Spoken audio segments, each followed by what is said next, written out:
Chapter 1284. Published at 12th of October 2022, 12:28 and 9 seconds p.m. Chapter 1284.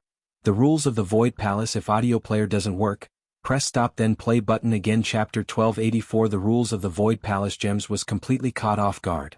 The craft he was diligently working on practically crumbled within his hand. His expression suddenly changed. With quick movements, he retrieved his fire spirit, storing it away before it could suffer too much beneath the anarchic force.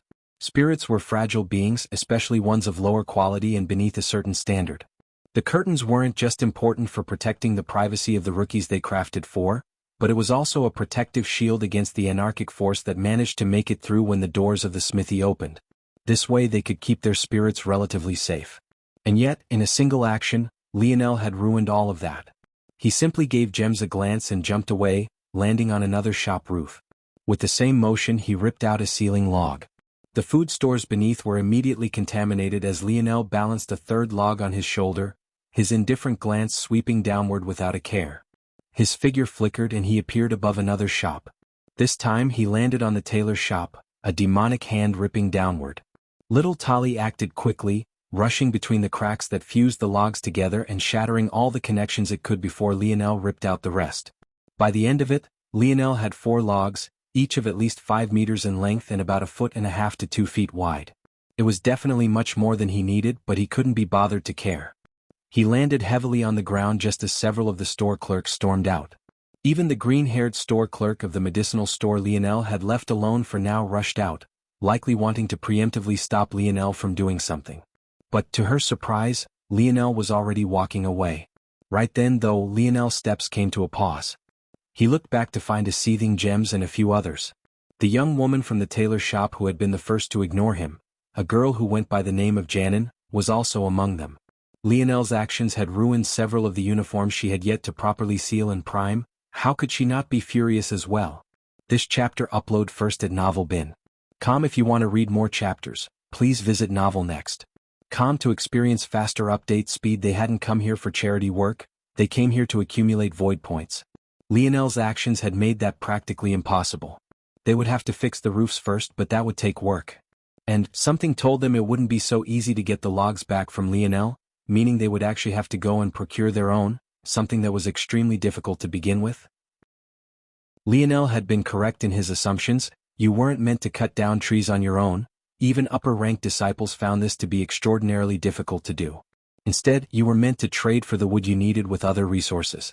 This wood would be far easier to work with than the raw wood one would find in the forest. Obviously, Lionel seemed to have guessed this and hadn't hesitated to ruin them. What? Lionel swept his gaze over them all one by one. You want to attack me? I'm right here. Do it. Lionel craned his neck back. Holding up 4 logs on one shoulder, little Tali glaring back menacingly on the other, and a deep, dense fog of black hanging around him, he truly looked like the bane of their existence. Gem's forehead vein nearly popped out from the skin that kept it under wraps. Though Janin seemed to look somewhat calmer, it was clear that she was having trouble controlling herself as well as they both met Lionel's gaze. It was clear that Lionel knew quite well that there was nothing they could do. Refusing service was already at the very brink of the rules to begin with. Clerks like them were given this level of freedom so that the rookies couldn't just act as they pleased. As Lionel had guessed earlier, the geniuses were far rowdier in the beginning than they were now. Everything looked peaceful, reserved and quiet, but that was only because enough had suffered at the hands of these clerks to know better than to try anything funny. Lionel hadn't been the first to be blacklisted. He was just the first to be blacklisted from all of the shops. And he was also the first that still dared to retaliate after suffering at their hands. It was clear and obvious to Lionel that this was all due to Orinik. As an upper-ranked disciple himself, it was quite easy for Orinik to get those here to believe in his words, and it was even easier when he didn't have to lie. Lionel knew that he had brought many of these things upon himself by accepting things he shouldn't have, but even if he had to go back in time he would do it again. When it came to striving after his goal, he wouldn't allow anything to stand in his way, even if that thing was the dissatisfaction of others. He was confident in due to time that he would prove that regardless of whether he was worthy now, he would most definitely be in the future. This chapter upload first at Novel Bin. If you want to read more chapters, please visit Novel Next. To experience faster update speed still, he made a mental note of Orinik, his gaze flickering with a cold light. Seeing that the clerks weren't going to answer, Lionel turned and began to walk away. However, as he passed the green-haired woman of the medicinal store, Rosamond. "Even though you've spared my shop, I have no intention of serving you in the future." Rosamond's voice was just as calm and even as it always was. She felt it was obvious why Lionel had spared her. No one dared to slight a healer you might need in the future. However, she only sneered inwardly, doubling down on her stance. Everything about Lionel disgusted her. The response she received in return, though. Lionel stopped level with her, looking down at Rosamond. The distance that separated their noses was maybe a foot or two, and yet despite their power imbalance, Lionel didn't flinch in the slightest. "You're overestimating yourself. The reason I didn't target your shop was to give those who haven't wronged me a lifeline to save themselves. However, I can say with great certainty that I will never need your services." That said, Lionel's gaze flickered with a depth of crimson light that shot out beams within the dull atmosphere of Village 0012. "I promise you that if one of my companions needs your help and you refuse them, the moment I'm strong enough, your head will be the first I take.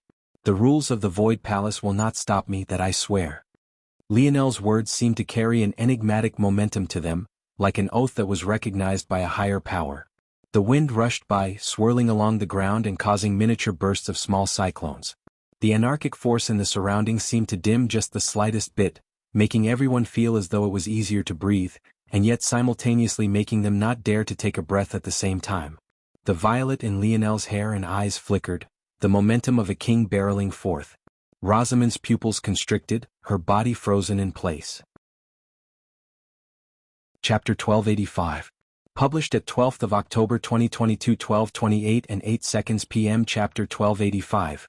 Beast Skin Armor. If audio player doesn't work, press stop then play button again. Chapter 1285. Beast Skin Armor. Lionel walked by Rosamond and left without another word. He didn't even care to look back after he was finished saying what he wanted. However, the eyes of the crafters turned clerks couldn't help but all focus on little Tali. They had all been so lost in their rage that they hadn't even noticed that Lionel actually had a metal spirit by his side and he was actually letting it wrap around his body and wiggle about without even the slightest hint of protection. That second shock wasn't enough to override the first, though. Even in the Void Palace, a metal spirit was impossibly rare. There were thousands, tens of thousands of high-level crafters here. But they could all count on their hands and toes how many of them had a metal spirit by their side, and every single one of those individuals was from the Morales family. The Morales family was the only family capable of controlling such a dangerous spirit. When left to its own devices and allowed to grow on its own, a metal spirit was no less a threat to human life than some of the most fearsome beasts and rival races in the whole of the dimensional verse, and maybe only the Earth variant affinity of the Morales met the requirements to tame such a beast. To see it being used so freely by a brat and without the slightest precautions, they felt a cold chill creep up their spines. The crafter community of the Void Palace was an especially lofty place to be. It came with prestige and it was about the only way for you to gain void points without putting your life on the line constantly. Even this mission here was an extremely precious one, that was why they were so enraged that Lionel had ruined it. But, if it had to be said who held the greatest prestige among the crafter factions of the Void Palace, setting aside the super families that backed the crafter guilds, it was most definitely the Morales, and especially the Morales who wielded metal spirits. They suddenly understood now why it was that Orinik had never explicitly stated Lionel's last name. Although it could only be blamed on them. They simply hadn't cared. They were crafters and were arrogant by trade. Just the fact Lionel's mother was a sector-ranked disciple wasn't enough to sway them in the slightest, but this was very different. Rosamond eventually recovered from her shock, her gaze narrowing. This chapter upload first at Novel Bin. Com. If you want to read more chapters, please visit Novel Next. Com. To experience faster update speed. The Morales family isn't the only family here. With that thought, she turned and returned to her storefront. Lionel worked just as fast with the logs as he had worked with the fabric. In fact, his goal with the logs were much simpler than what he had done with the fabrics, so he finished even faster, even after being delayed a moment. As expected, the prepared logs might have been softer than the trees outside the line of the village, but it also made it easier to cut and deal with. In addition, it managed to maintain some of its initial hardness as well, not losing out to many higher-tier fifth-dimensional metals. This hardness coupled with Lionel's force arts would allow his companions to have some of the best weapons amongst the rookies. Lionel finished just in time for the women to step out from their makeshift changing rooms, their elegant postures catching a lot of attention. If it wasn't for them knowing or maybe hoping better, they would have thought that Lionel was a pervert with the ways he had designed their uniforms. However, regardless, they had to admit that the way it shaped to their bodies was very flattering and nothing was too small nor too big. They could only not think about how Lionel knew all their measurements so well too much. In truth, Lionel had wanted to give everyone more clothing to work with, but he hadn't killed many beasts. In addition, because he didn't act with thought of preserving their pelts, much of the fur was rendered unusable by him. So this was ultimately the only choice. As much attention as the women got when they stepped out, even with how pale and weak they seemed at this moment, it paled in comparison to what Aina received. The short beast's skin barely reached the middle of her thighs. Her toned belly was revealed, her every breath causing the faint outline of a powerful core to flash in and out of existence. Her chest was covered by a beast skin band, covering just enough of the lower and upper halves of her ample breasts. As scandalous as the main attractions of the uniform were, though, the accessories were even more so. Lionel had used a fabric processing technique to form a pair of gray stockings for all of the women.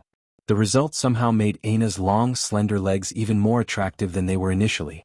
But what truly brought it all together was the beast skin choker that clung loosely to their necks, giving the design of the outfits an added touch of flair. This chapter upload first at novelbin.com. If you want to read more chapters, please visit novelnext.com to experience faster update speed. Lionel truly hadn't tried to make it all so scandalous. Without the choker, the armor lost its balance and was much weaker. It was the same reason he had a thin band running just beneath his chest. It wasn't for aesthetic purposes. He had gone for functionality first, though. He couldn't bear for them to not also look cool at the same time. And cool they were.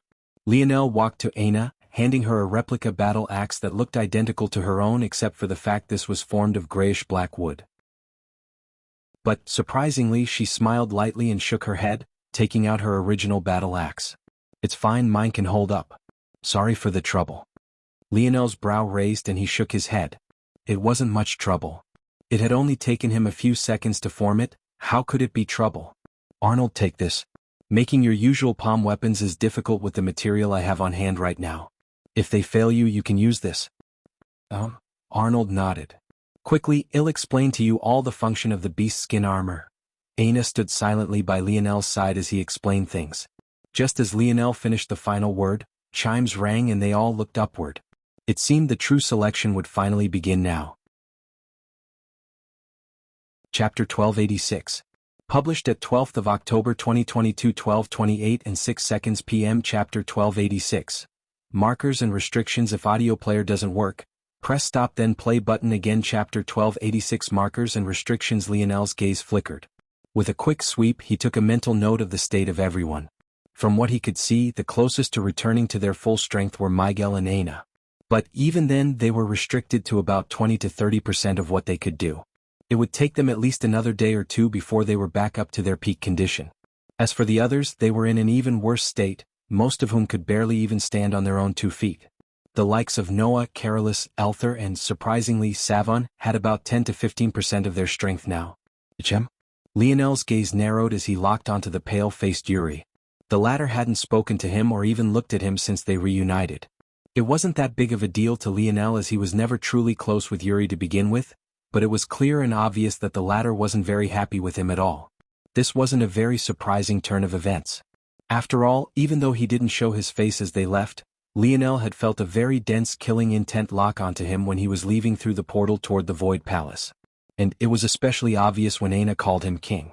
So, Lionel had already come to understand that the father-adoptive-daughter pair hated his guts. That said, this wasn't the reason Lionel had locked onto Yuri at all. 100%. Yuri was in perfect condition. In fact, after scanning everyone here, Lionel was absolutely certain that she was only faking her current state. This chapter upload first at novelbin.com. If you want to read more chapters, please visit novelnext.com to experience faster update speed. Feeling Lionel's gaze, Yuri finally looked up to meet it. The flash of coldness that followed it made Lionel feel as though thousands of needles were piercing into his mind. However, he looked back, unwavering. He didn't know why it was that Yuri was hiding herself like this, as he didn't know the truth behind her origins. But for the moment he chose not to expose her. He gained no real benefit from it, and, in truth, things might actually be an advantage in this way. "Let's go. Activate your armors partially, it will help." Lionel turned his attention toward the center of the village, expecting for there to be some sort of prepared explanation or orientation, but he realized almost immediately that he had forgotten where he was. This wasn't some nice and cushy organization that coddled its disciples. From the moment they had stepped foot into this place, they had entered a death trap. The wall of black logs that formed a barrier of protection that separated Village 0012 from the forest beyond was standing tall and proud in one moment, but in the next, the faint sounds of something large falling immediately caught Lionel's attention. But even within the walls of the village, the range of his internal sight was at most double what it had been in the forest before. There was simply no way for him to locate something his eyes couldn't lock onto. Very soon, though, he wouldn't have to. It started as barely a flicker of light in the dense fog that formed the canopy of the skies. But it very quickly became a blinding orb of fluorescence, shining as though a star was crashing down from above. Bang, bang, bang, bang. The meteors crashed down, sending a wall of pressurized air out in all directions. Lionel was almost thrown off of his feet.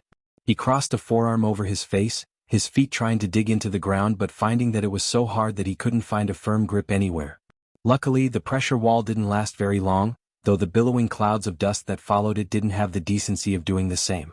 However, it didn't need to for Lionel to realize what had happened. This chapter upload first at novelbin.com. If you want to read more chapters, please visit novelnext.com to experience faster update speed. The wall. It was gone. Faster than even the clouds of dust, the fog rolled in, overwhelming everything from all directions and causing the concentration of anarchic force to multiply several times over. As much as the others had been struggling before, very soon, they would find themselves meeting a wall of opposition they wouldn't be able to walk out of. Now, Lionel's command roared out again. The others had been too shocked to act on his first call, but hearing his urgency, their sluggish minds snapped awake for a moment. Using what little strength they could muster, they poured their force into the beast skin armor Lionel had given them. They were all greatly apprehensive. After all, they barely had any strength remaining, so how could they easily accept using what little they had left in this fashion? However, there was something about the momentum of Lionel's voice that made them trust him. The moment they acted, the pieces of their beast clothing seemed to vibrate to a unique cadence, a dense black fog connecting them all and enveloping their bodies. Some gained powerful horns, others gained large claws, some had longer legs than more, while some gained longer arms. Some even gained tendrils just like Lionel had. But what wasn't doubted was that each gained a large leap forward in strength. That, though, was just the tip of the iceberg.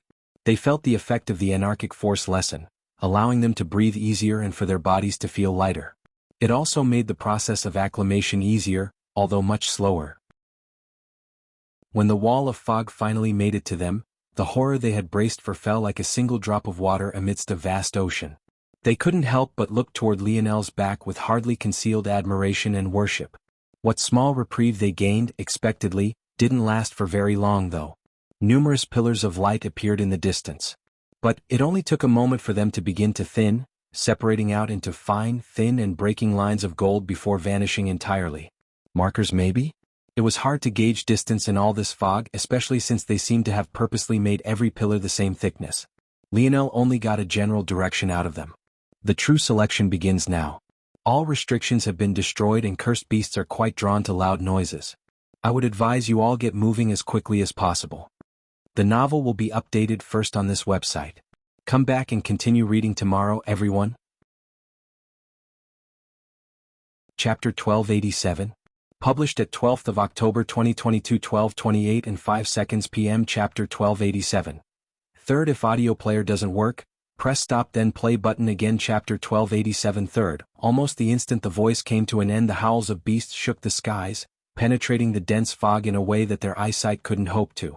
The voice itself was clearly from Asena, but it was impossible to pinpoint where exactly she was. It was like she was trying to remind them all that she was paying attention to what was happening even if they couldn't set eyes on her. Lionel winced slightly, the loud howls threatening to burst his eardrums. The distance between them and the beast shouldn't have been very close. He had already entered the forest once and they were all quite dispersed and he hadn't run into any packs, likely because the nature of cursed beasts didn't really allow them to work together. But, for their roars to be so loud despite the distance, Lionel's heart couldn't help but skip a beat when he thought about just how powerful they had to be. We need to move. No. Time was of the essence. This was the conclusion Lionel came to. The fact he could only make such a benign and unimpressive deduction spoke volumes all to its own. Lionel sent a gaze back, communicating with his eyes before shooting forward. He held back his speed to a level that most in their group could keep up with, not wanting to leave anyone behind. Though they now had the armor to sustain and help them, and they shouldn't have any issues maintaining it at these low settings, they were still restricted somewhat in their strength. The likes of Aina and Miguel could use about 80% now, while the others were at about 60 to 70%. Lionel blazed a path into the village, his gaze narrowing when he witnessed the scene ahead. In the center of the village, several of the most severely injured youth lay writhing on the ground, the anarchic force eating away at their weak bodies and paralyzing them from the inside out. It was clearly already too late for them to receive treatment, and one after another they died.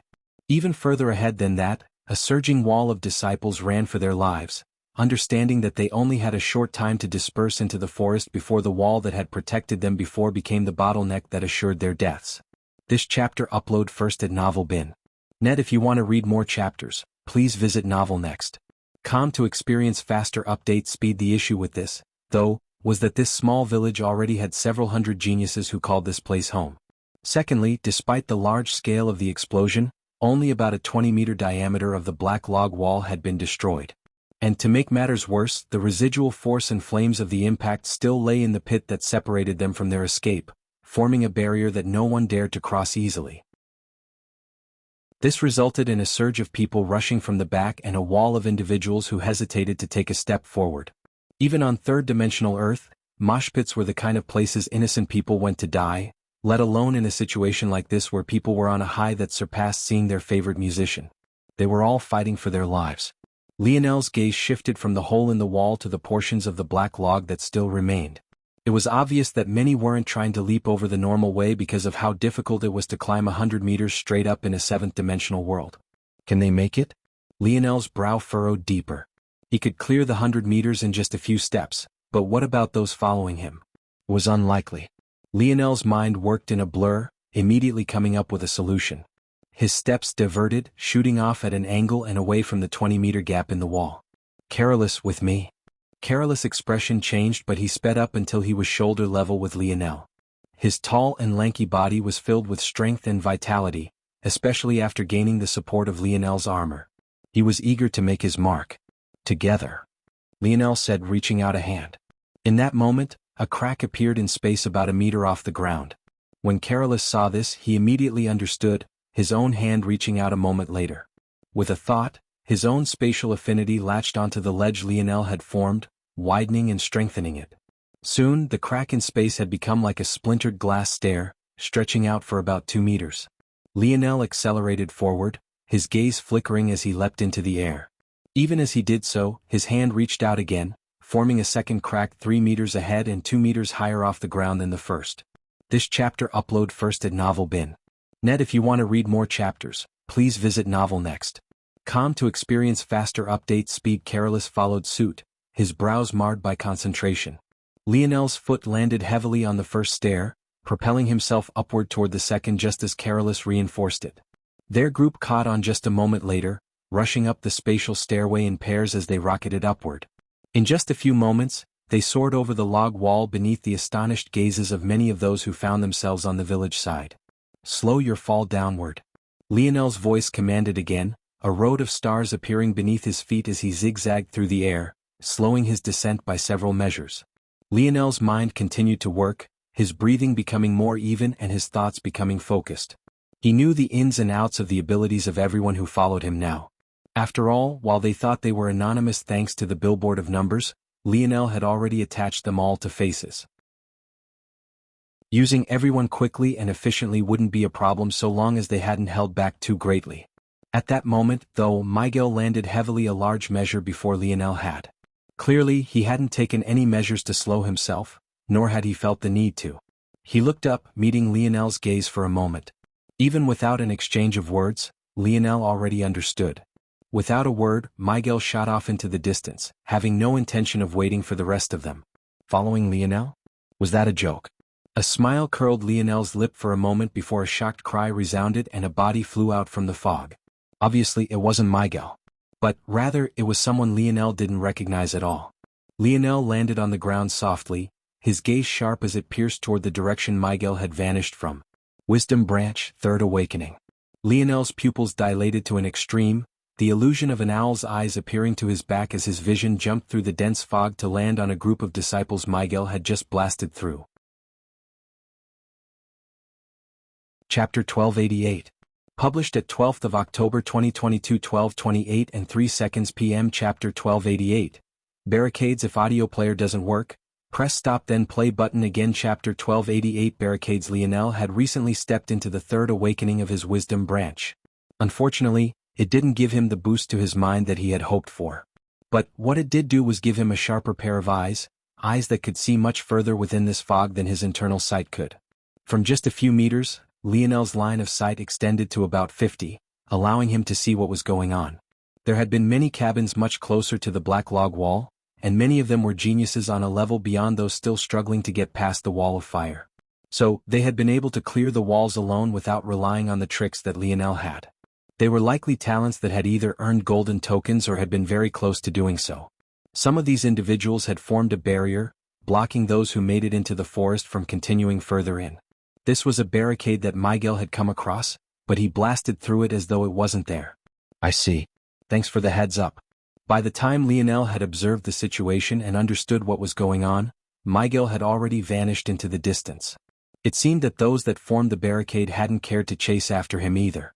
Obviously, Miguel had thrown the body of this person back in Lionel's direction as a warning, knowing the poor vision everyone had in this fog. This chapter upload first at Novel Bin. Net. If you want to read more chapters, please visit Novel Next. To experience faster update speed. In Lionel's opinion, Miguel didn't have to do that. One might say that the latter owed Lionel because of the beast skin armor, but Lionel didn't feel that way. After all, it was his fault that everyone only had 3 hours to adapt. It was his responsibility to help them as a result, even if it was at a detriment to himself. Lionel didn't have close ties with many of those he was leading right now, but he still did so because he felt responsible. The beast skin armor was what he owed Miguel. But it seemed Miguel didn't want to leave any question and chose the path toward the cleanest separation possible. Toward this, Lionel could only chuckle to himself before his gaze became serious once more. One after another, those of the 3-pillar sector landed to his back, some more heavily than others. Luckily, the foggy armor was able to mostly protect those who couldn't slow their falls by a large enough measure. Why would they block the road ahead? Shouldn't they be focused on running now? The beasts will be here soon. No, they're already here. Lionel's gaze flickered, roaming about the perimeter. There was no easy way to sneak more than 24 people through without running into one of these barricades. And as he had thought, the beasts were already here. There were small skirmishes breaking out everywhere. It was just that these beasts were still manageable for now, most being at Tier 1. This is a calculated risk by them. They know that the truly powerful beasts are still closing the distance. In that case, they must want to take advantage of the commotion to stock up on more resources. This is the best opportunity they have to rob people. There's no easy way to deal with this, and with Miguel gone, our battle prowess has definitely taken a strong hit. Prepare for battle. There's a blockade ahead, Lionel explained. After saying this, Lionel rushed forward again, his palm flipping over to reveal his spear. But, surprisingly, he had brought out his quasi-bronze wind domain spear instead of one of his quasi-silver ones. Lionel had been very fond of this spear back when he was still in the 3rd dimension. It was 4 meters long from head to toe and had a ridiculous amount of flexibility, granted by its hollow core revealed thanks to the etchings that coated its body, allowing one to see all the way through it in some sections. This chapter upload first at Novel Bin. Net. If you want to read more chapters, please visit Novel Next. To experience faster update speed. Lionel hadn't claimed a quasi-silver spear like it just yet, so he had to settle for this one. But he felt it was perfect for this situation. With a shake of his wrists, the flexible spear vibrated wildly. In that moment, a surging of wind began to form a cyclone around its shaft, grasping onto the dense fog in the surroundings and bending it around Lionel's spear blade. Lionel's gaze flashed. As he rushed forward, he suddenly pierced forward a half-dozen times in quick succession. Every time he did, a dense, spear-force-laced, spiraling tendril of fog would whistle forward, casting a net of volatile strikes that shot toward a barricade. Aside from just the faintest of golden glows caused by Lionel's spear force, the attacks blended into the fog almost as though they weren't there at all.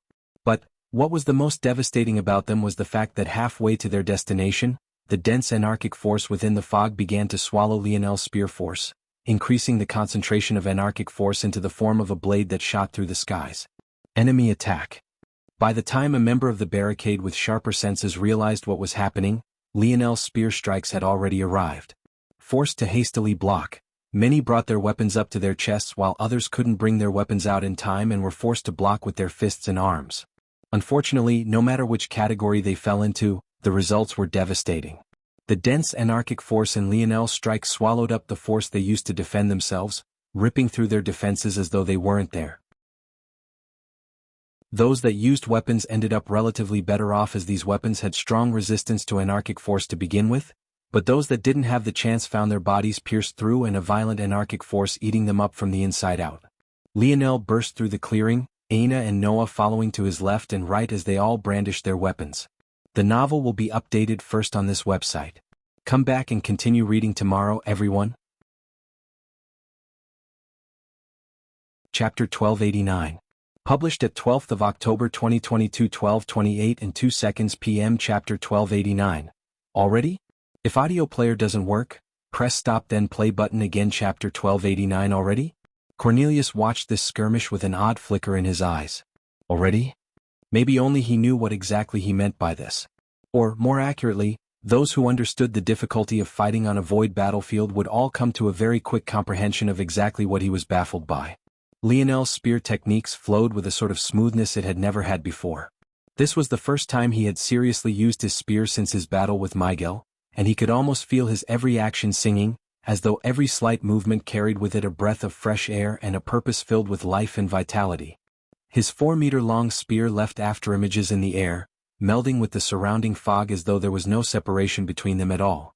Those that had managed to survive Lionel's sneak attack recovered quickly, brandishing their own weapons in retaliation. Lionel didn't hesitate to take on 3 of them, his blood pumping as his violet hair whipped about beneath his own sheer speed. His foot planted hard against the ground, his body shooting forward. This chapter upload first at Novel Bin. Net. If you want to read more chapters, please visit Novel Next. To experience faster update speed. For a moment, it looked as though he would crash right into a tree ahead of him. His 3 enemies cleverly used the congestion of the forest to their advantage, trying to recover from the sudden attack in time. But that was when Lionel's spear showed its flexibility. As though it had a mind of its own, it snaked around the tree from the left, appearing before the throat of the middle youth who suddenly found themselves frozen in place. Lionel struck to kill, not showing even the slightest hint of mercy. Everything about his demeanor was oppressive and aggressive. He seemed to finally embody the true style of a spearman. His strikes were no longer bland. Though they still carried a calculative air, it also came with it a certain liveliness that couldn't be denied, as though it was prepared to read and adapt to any situation in a split moment. Move! Lionel's voice boomed. The 2 to the side of the young man Lionel targeted reached out with their weapons to protect the throat of their comrade. But, when their weapons struck the tip of Lionel's spear, they suddenly felt as though an overwhelming mountain had crashed down upon them from above. A strong flash of gold whipped outward, sending the flat of their blades careening against the throat of the companion they sought to protect and resulting in all 3 of them flying backwards as though a triplet of broken kites. Lionel burst through the center of the barricade, his aura and movements becoming like a blinding torch for those to his back to follow. Aina and Noah followed through, the former brandishing an axe of red gold and the latter wielding a gorgeous blue saber. It was clear that this saber was given to Noah by Eleanor, or else it was doubtful that it would be able to survive in such an atmosphere. They were both just as ruthless as Lionel, Aina never having been a person who shied away from blood and gore and Noah being no less murderous. This chapter upload first at Novel Bin. Net. If you want to read more chapters, please visit Novel Next. To experience faster update speed. What was different from this case in comparison to all others, though, was that the enemies they faced weren't cannon fodder. In fact, they were unlike any enemy they had ever faced before. Even with the intent to kill, Lionel had actually failed to do so, and Aina and Noah were no different.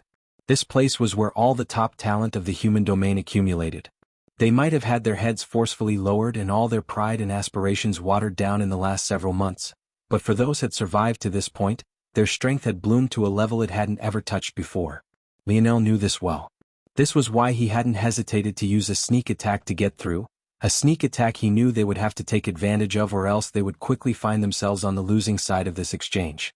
The only regret Lionel had was that he hadn't managed to come across good enough materials to make a bow and he didn't have access to a bow he could use right now that wouldn't suffer under this anarchic force. He wasn't using the quasi-life grade bow for obvious reason. He knew that if he had had this bow, this battle would have ended even easier. In fact, in this fog with his third awakening paired with his bowmanship, he would practically be untouchable. The person who suffered the most from this, though, was Isaac. Lionel Obvious hadn't been able to make him a bow either, leaving him stuck with nothing more to use than his own hands and feet. Luckily, as a bowman, his movement techniques were still quite good as he had to maintain distance from enemies. Lionel felt quite bad about this as he thought that if it wasn't for him, Isaac would have probably been able to commission the creation of a bow from the smithy. Unfortunately, things didn't end up working out in this way. Beyond this, Isaac was most definitely reluctantly following Lionel. After all, Lionel had killed his cousin. The only reason he hadn't left was because if he let a moment of pride and hatred ruin his selection here, he would be letting both Isaac and his family down. He owed it to them to do his best to survive until the day he could get revenge. Things weren't actually this simple, though. Lionel would soon come to learn that these matters weren't as much his fault as he thought. Bowman had a very special status in the Void Palace, a status that even often faintly surpassed that of craftsmen. It was also why the bow in Lionel's possession was so special. But this was a matter Lionel would likely find out sooner rather than later. The group finally burst through the barricade, vanishing into the thick fog on the other side. More coming October 5, 22. Chapter 1290? Published at 12th of October 2022 12:28 p.m. Chapter 1290? Spatial Bristle Bush Cores. If audio player doesn't work, press stop then play button again. Chapter 1290. Spatial Bristle Bush Cores. They passed already? What the hell were you all doing? Fuck you, where were you? I went to double check something. I had to after what I noticed just in case he had left behind any of the Spatial Bristle Bush Cores. And? Nothing. He took it all. TSK. You should have already known that after the first time you checked. Never mind that, it looks like he was already prepared for a barricade. We can't waste time here for too long. A beast tide has already formed and we need to make it through before the real big shots get here. This is nothing like previous years, it's like they really want as much of us to die as possible. Even the storefronts already vanished by the time I got back. Lionel had noticed this as well. Not long after the voice announced the start of the true selection, the storefronts and their clerks had all vanished, likely to take part in the selection at a new location. But this also left those who needed things stranded while also making all the homes they had built useless. The ones talking right now were, of course, the Lieber brothers, Juan and Droid. This chapter upload first at Novel Bin. Net. If you want to read more chapters, please visit Novel Next. To experience faster update speed. After Lionel returned with an hour left, Juan had chosen to go out to check a few things. Since Lionel had managed to return unscathed, it was more likely than not that he had had some gains and their initial estimation of him was wrong. He was definitely a threat to them monopolizing the rewards available to Village 0012. And they knew quite well that if they couldn't monopolize these rewards for themselves, they would end up at a disadvantage when facing other villages. While a lot seemed to have changed about this selection, the fundamental tenets of previous years were still here. They were still on their own, very little would be explained to them, and their main goals were to gather as much resources as possible while making it to the various checkpoints for any semblance of rest to be gained. Ultimately, they would have to make it up the mountain. It was just that simple. The trouble was that a mountain of the Void Palace, even the smallest, were easily taller than entire planets. This aside, the twins chose to take a cautious approach. After their own deductions and Ornik's informative talk with them, they had gotten complacent. But Lionel's return snapped them awake. They would only have one chance at this, they couldn't afford to waste it. And what Juan found on the outside proved him right. The destruction left by the spatial bristle bushes wasn't something Lionel could easily cover up even if he wanted to. Seventh-dimensional worlds were incredibly sturdy, so any damage to the surroundings at all were quite rare, especially in a region limited to fifth-dimensional existences. So, when Juan found several deep pits of violent spatial chi, each at a location of spatial bristle he was familiar with, his pupils couldn't help but constrict. Harvesting the spatial rings the two brothers had done every few days.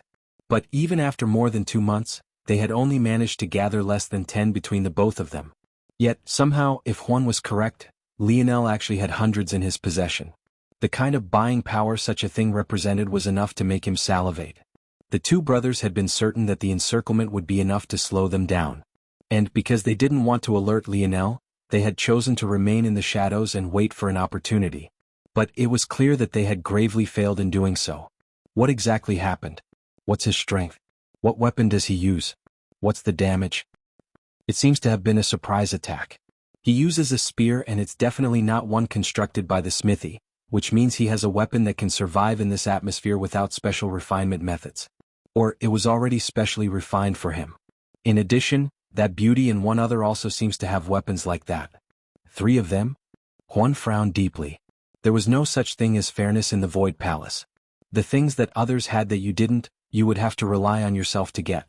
But, so many individuals with weapons capable of surviving anarchic force was unheard of. This chapter upload first at Novel Bin. Net. If you want to read more chapters, please visit Novel Next. To experience faster update speed. The 2 brothers fell into this category of people, of course. However, they had thought that they would be the only 2 of this village to have this luck. But it seemed that they were wrong. The damage is pretty bad. 3 succumbed to their injuries and died, all of whom seemed to have been hit by an odd elevated concentration of anarchic force. It's hard to tell if it was intentional or if they were just unlucky. Do you think we could get them for murdering fellow disciples? You know, if it was against the rules they would have already stepped in. The true selection is much less policed in this fashion. If it's like other years, there's free rule outside the safe zones and rules are only enforced within them.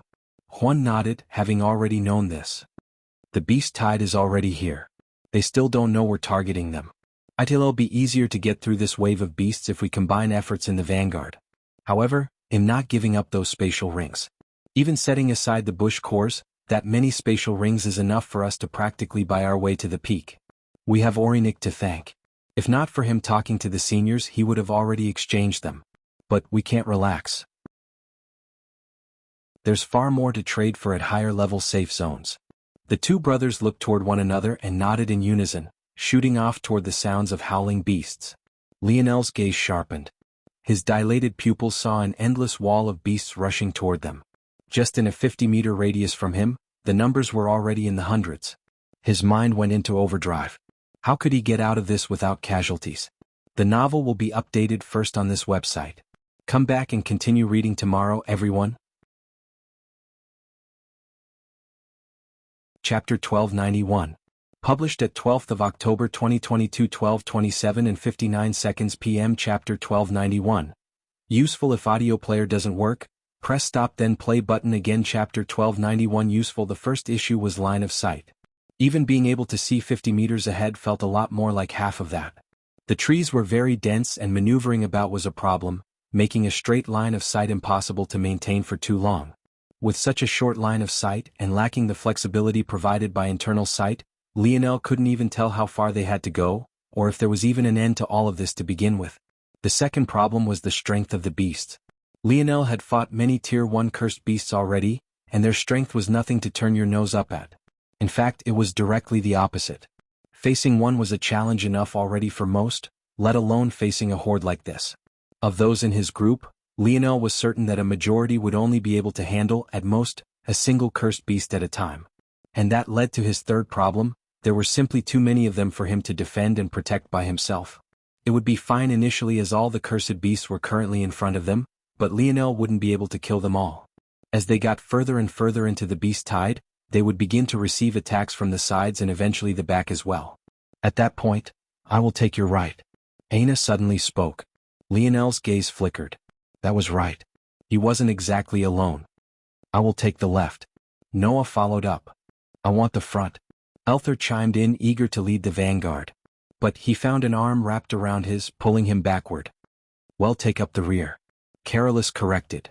So long as you move forward fast enough, we won't be swarmed too badly. Carolus flashed a smile, but it almost seemed quite fanatical as he looked toward Lionel. Everyone had already gotten used to this, though.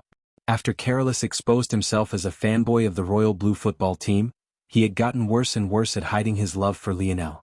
This chapter upload first at Novel Bin. Net. If you want to read more chapters, please visit Novel Next.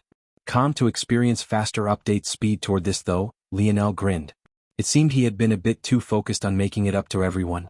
Then again though, he was always like this. If there was something he could take control of himself, he rarely relied on others to do it.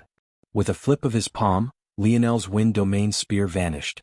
He once again lamented the loss of his duality spear. It would have been far too useful in this situation. But he had to make do with what he had. Kinetic spear. A spear of what looked like black ice appeared in Lionel's hands, a dense black fog erupting around him as he took a heavy step forward. Everyone else, gather in the center. Keep your head on a swivel and support where you can. As Lionel was speaking, his head was enveloped by the fog and his voice fell several octaves, the reverberating baritone thrumming the trees vibrating to the stampeding beasts to life. Little Blackstar hopped into the air, dancing about on invisible steps before shooting forward. Keep up. Blackstar and I will carve the path out. Bang. Lionel shot after Little Blackstar, his body forming an arrow of force as he crashed into the front line of berserk cursed beasts. As though a wedge, Lionel's volatile use of force caused a 3-meter diameter to split wide open amidst the surging tide, the sturdiness of his back suddenly becoming the marker for all those behind him. Ditich, Elther shook his head. Should have been me. This chapter upload first at Novel Bin. Net, if you want to read more chapters, please visit Novel Next.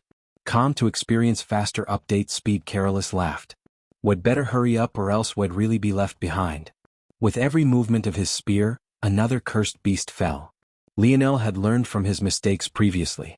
Cutting down these beasts wasn't enough, he had to shatter the source of their strength as well. Due to the mutation the cursed beasts had undergone, their ethereal glabellas, or rather their beast crystals, vanished, fusing into their bodies and becoming various physical mutations. If you wanted to ensure that one was dead, you would have to target this location and tear it apart as it acted as a second brain of sorts. This was why the wolf was able to attack Lionel even after he bisected it. Obviously, Lionel wouldn't make the same mistake twice. Each one of his strikes was lethal to an extreme. Sometimes he would seem to shatter a beast whole, at other times he would only cut off a small piece of their heads, but regardless of what he did, they would always never rise again. Little Blackstar didn't even seem to treat this like a real battlefield, and the little guy acted as though he was on some sort of elaborate hyper-realistic playground. The little mink hopped through the air, vanishing on a whim and appearing as he pleased. Every time he did so, another head would be ripped from a body. Somehow, even though the little mink wasn't as meticulous as Lionel in attacking the second brain, whomever he attacked would still never rise again. Shadows of all sorts danced and bobbed in the air, but Little Blackstar simply swallowed them all, happily chewing along as though enjoying a great delicacy. Lionel left Little Blackstar to his own devices, and yet the two in combination were still like a buzzsaw, twisting through the tide of beasts. However, even after an hour, there was no end in sight. The looming threat of the more powerful beasts hung over their heads like a guillotine, but even before they arrived, Lionel could already feel that the resistance of the beasts ahead was growing. He had to keep up the same forward pace or else they'd be completely swallowed up, but the number of Tier 2 beasts they were coming across had already increased exponentially. Lionel had even locked gazes with a Tier 3 just 20 meters ahead. Lionel still felt like he could go on for a long while, but the same couldn't be said for those behind him. With a thought, a necklace appeared around Lionel's neck, this time tied by beast skin. It seemed there would be nothing easy about this. It was time for his second beast companion to be useful. Chapter 1292. Published at 12th of October 2022 12:27 and 57 seconds p.m. Chapter 1292. 0 If audio player doesn't work, press stop then play button again. Chapter 1292. 0 Lionel actually wasn't sure if the golden scaled koi fish would be able to do this. While it had shown a great amount of talent in siphoning and parsing force, not only was this world far stronger than any it had experienced before, but it was also filled with a force that Lionel wasn't sure the koi fish would be able to deal with. It was because of these reasons that Lionel had hesitated to take this risk before, but now he felt like he had little choice. While he himself was doing fine and could continue without pause for at least a few more days, those that followed him weren't doing nearly as well. They had already used the last sliver of their force to power the beast skin armor. And while the function of the fog armor allowed them to slowly replenish themselves over time, the issue was that the process was slow, especially when they had to immediately use whatever headway they made to fight the beasts that were surrounding them from all sides. Once again, this was ultimately Lionel's fault for not allowing them all enough time to acclimate. While the likes of Aina seemed to be taking this as a great training opportunity, relying on her overwhelming bodily strength to support herself, the others weren't so masochistic, nor did their bodily compositions allow them to be. Alright, you mass-murdering little fish, it's time to be useful. Lionel's gaze flashed. Worst come to worst, the koi fish was swimming around in a lake's worth of sixth-dimensional cleansing waters. Even if it didn't have the skill necessary to piece apart the force properly just yet, its life shouldn't be on the line immediately. Lionel didn't need anything crazy, he just wanted to shift the concentration of anarchic force in the general surroundings just enough that the burden on the others was lessened to the point that they could recover. This chapter upload first at Novel Bin. Net. If you want to read more chapters, please visit Novel Next. Com to experience faster update speed. The golden scaled koi fish, still very much afraid of Lionel, didn't dare to delay, quickly doing as it was told. Unfortunately, things weren't as rosy as Lionel hoped them to be. The moment the fish began to act, Lionel could feel that anarchic force was being pulled along. Though Lionel used his connection with the koi fish to try and command it to separate it out, he soon realized that this was beyond the little fish's abilities. Damn it. Lionel's jaw clenched, his spear jetting outward and leaving streaks of gold in the air as he pressed forward, shredding apart every beast that got within even a 2-meter radius of him. Without a choice, he was forced to make the koi fish stop. If he had allowed it to continue, let alone increasing the concentration of usable force, Lionel would end up doing the exact opposite. In the end, he would be killing his team faster. If only I could use a domain. If Lionel could blanket the surroundings, it wouldn't be a problem, he would be able to cover for everyone at the same time. His chain domain would be absolutely perfect in this situation. The issue was that even if Lionel brought out all the stops, even fusing his king's might into his domain to expand its size, it would still barely stretch out a few inches from him. Let alone covering for more than 24 people, he wouldn't even be able to cover for himself. In this world, the range of his domains was simply far too small. There were only a few ways to change this. The first was to break into the 6th dimension. The second was to raise his mind to the 6th dimension and thus increase the pressure his king's might could exude.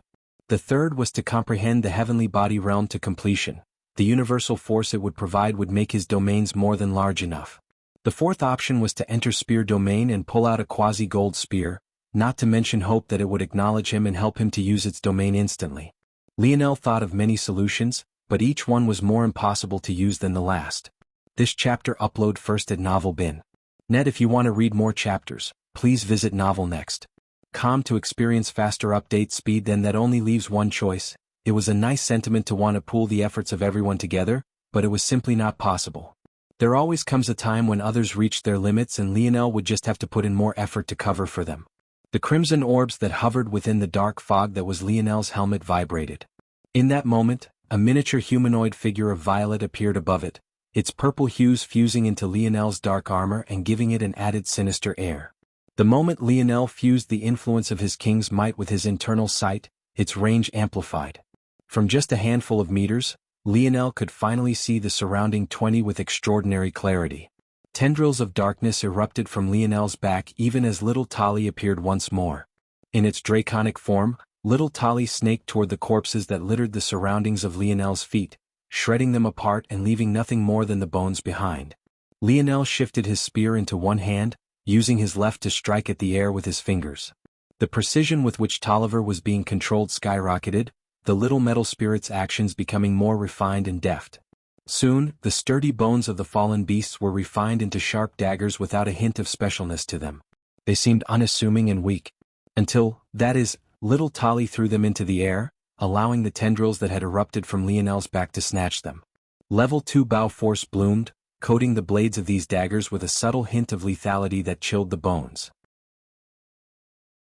Lionel's left hand danced through the air, his right controlling the killing spree of his spear, eruptions of golden level 2 spear force slicing apart everything in its path, and finally, the whipping sounds of dark tendrils snapping through the wind followed by harsh whistling filled the battlefield. With a single flick, dozens of bone daggers jetted outward in all directions, each one reaping the life of a cursed beast. A heated breath left Lionel's lips as the pressure on everyone around him dropped to nearly zero. The novel will be updated first on this website. Come back and continue reading tomorrow, everyone. Chapter 1293. Published at 12th of October 2022 12:27 and 56 seconds p.m. Chapter 1293. Headache. If audio player doesn't work, press stop then play button again. Chapter 1293. Headache. Lionel's killing speed skyrocketed. He controlled everything within a 20-meter radius. Every dagger his tendrils threw reaped another life and every swing of his blade bisected another body. His mind was in overdrive and his killing was so efficient that those nearer the back suddenly found that they had nothing to contribute. Even Noah and Aina, who had taken on the brunt of the pressure with Lionel, found themselves withstanding less than 20% of the initial hardship. Lionel seemed to be both in tune with the world and completely ignorant of it at the same time. His ears heard nothing but soft whistles, his eyes fogged, blurring much of his vision, his sense of touch dulled as the hairs of his skin stood on end. And yet he seemed so much sharper at the same time. Zigir, Zigir, Zigir. Every dagger twisted through the air as though it had a mind of its own, wrapping round trees, ducking beneath paws, twisting past attacks. Without fail, each and every time Lionel struck out, another cursed beast would fall. And somehow at the very same time, Lionel only became more and more efficient. The daggers took less winding turns in the air, the reactions of the beasts seemed to become slower as he began to target their blind spots, and from time to time, a single dagger would take out two beasts at once instead of just one. At first, the group was huddled into a 5-meter diameter at best. But as Lionel's mind sunk further and further, the breathing room increased again and again. Soon, there was easily a 5-meter separation between their line of defense and the next onslaught of beasts. And then it became 10. Then 15. At that moment, Lionel jolted, a sense of warning coming to his mind. It was an instinctual sort of feeling, the kind a general would get when the tides of battle were about to flip. Lionel wasn't too surprised by this. From time to time, whenever he had to use bow force on a large scale, he would subconsciously slip into the style of that fire elemental woman he had seen in the Valiant City on terrain. Her command of the battlefield was unlike anything he had seen even to this point, so he dabbled and tweaked this style to his liking depending on the situation. But now this style was screaming at him that he was going too far. Lionel's mind lit like a spark. This chapter upload first at Novel Bin. Net. If you want to read more chapters, please visit Novel Next. Com to experience faster update speed. At this moment, they were a drop in the ocean. But, if he expanded their range of influence too much, their drop would become a wave and eventually the ocean itself would bite back. If more and more of the beast tide focused on them, they would be in trouble. The second issue was, Lionel's dagger whipped out. But, before it could make it to its destination 20 meters away, it lost all its momentum, the anarchic force sapping away everything it had. There was a reason that Lionel had swapped his wind domain spear out. Using blade-like anarchic force was effective on humans, but to cursed beasts, it was like a midday snack. It wouldn't hurt them at all. If the distance his bone daggers had to travel was long enough, the result would be just like this.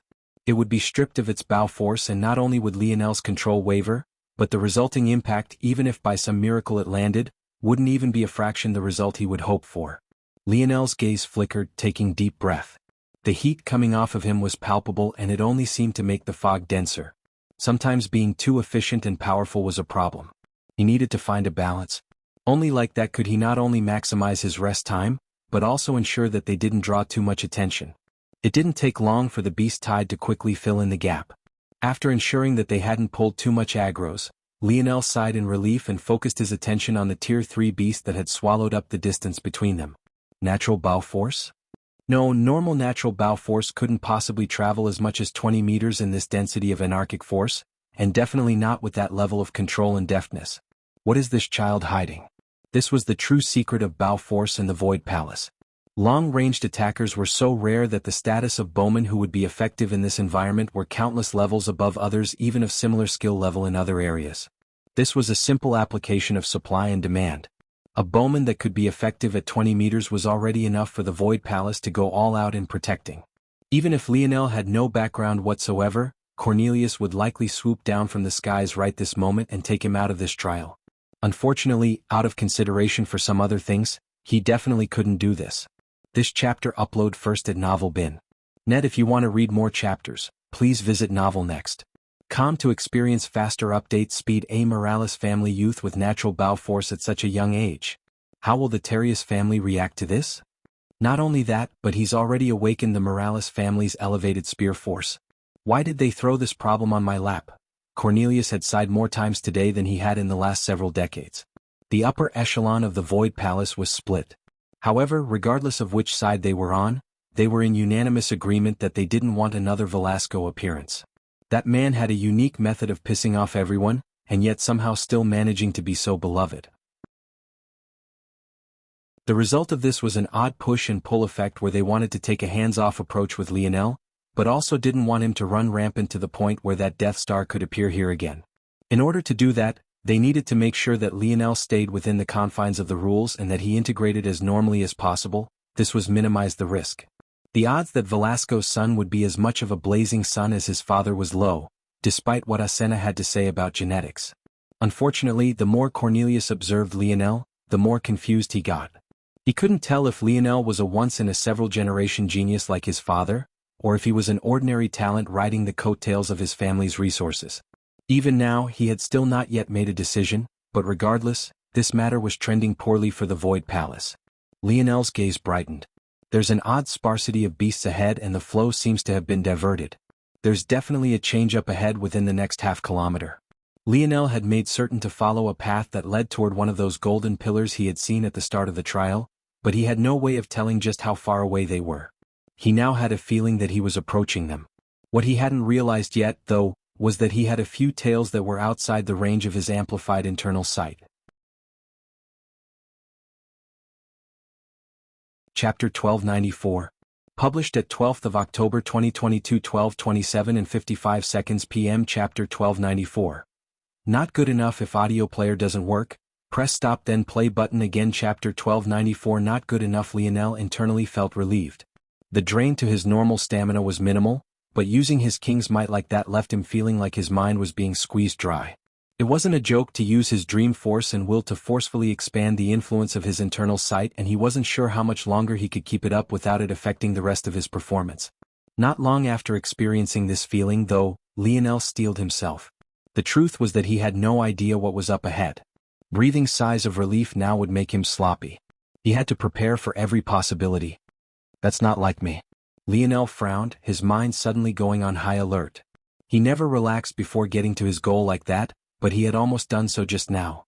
The moment Lionel's mind sharpened, he honed in on his surroundings, soon finding that the violet of his king's might had flecks of an abnormal pink within them. Without the slightest hesitation, his will clamped down, roaring out like a dragon and shattering the odd pink discolorations. Someone targeted me? What about? Lionel's internal sight reached out to everyone in his group.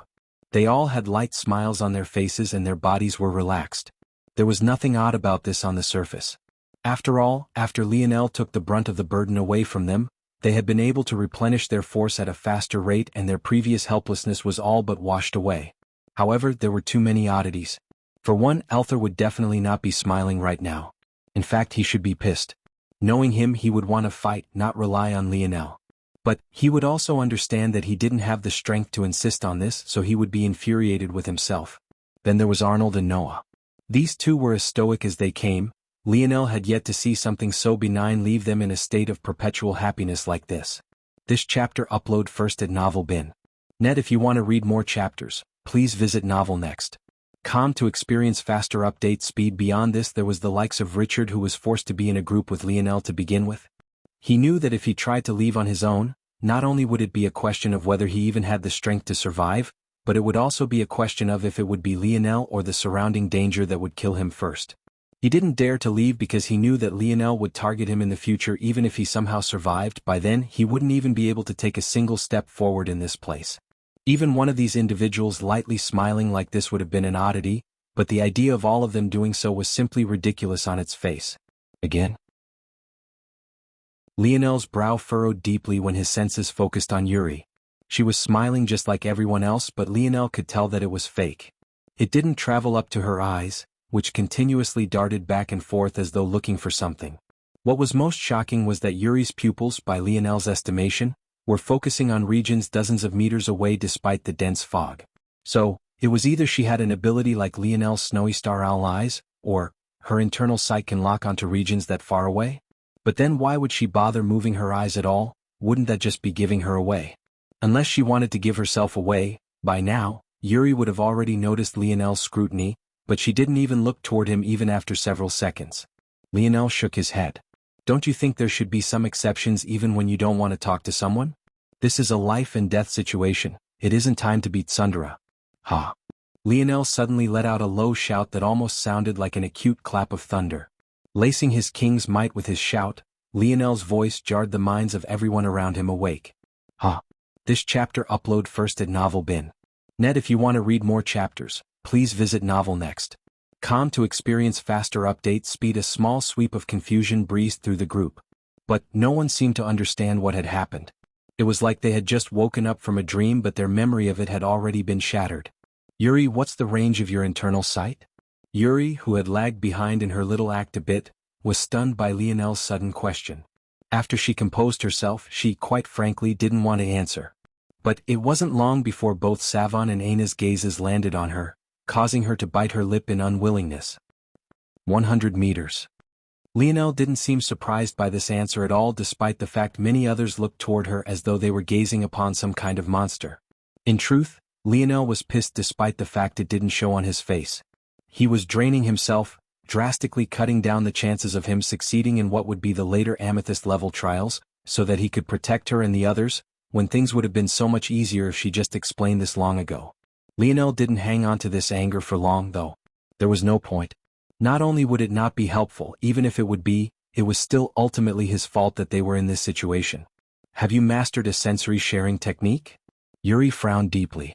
The answer was yes, but that didn't mean she wanted to use it, especially since she was certain that Lionel would be asking her to share with him. There were many internal sight manipulation techniques, and among them such sharing was a part. Among all those here, and maybe even among all those of their generation in the human domain, there was unlikely to be anyone who could match her in internal sight in Yuri's opinion. I can just tell you. There are two groups of people following us. 57 meters that way and 63 meters that way. Not good enough. Lionel left no room for debate. Fuse your internal sight with mine. Important author's note below, the novel will be updated first on this website. Come back and continue reading tomorrow, everyone. Chapter 1295. Published at 10th of November 2022 12:45 and 9 seconds p.m. Chapter 1295. Not a doormat. If audio player doesn't work, press stop then play button again. Chapter 1295. Not a doormat. Almost the instant Lionel said these words, Yuri flushed completely red. Her expression flickered from embarrassment to rage to shyness and back to fury. Just her emotion alone made the small humanoid figure on Lionel's forehead waver and almost collapse entirely. The pressure on Lionel's mind became so great that his internal sight range fell to a quarter, only barely able to sustain 5 meters. Lionel's expression darkened. Yuri hadn't said a word yet, but he already didn't like where things were going. Just because he had remained silent about it until now didn't mean that he hadn't had a temper about it. If Yuri insisted on putting her own petty rage ahead of what was for the best of the group, he would have to take a stronger approach. However, before Lionel could say anything, though, Aina spoke out. Yuri confused with me. I will relay it to you. Lionel's brow furrowed. Was all this roundabout nonsense necessary? Even a split-second lag could be the difference between life and death. Infighting was inadvisable at this point, but this situation was sensitive.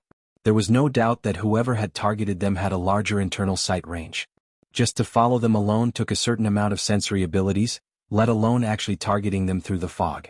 When facing such people, such roundabout methods wouldn't just theoretically cause harm, they would most definitely be a detriment to the overall group. Aina. What surprised Lionel even more, though, was that even after such a concession was being made for her, Yuri still lashed out. Lionel was already unsatisfied with the concession in the first place, but she was actually still unwilling to take this route. Savon's brows furrowed. This matter was becoming very troublesome very quickly.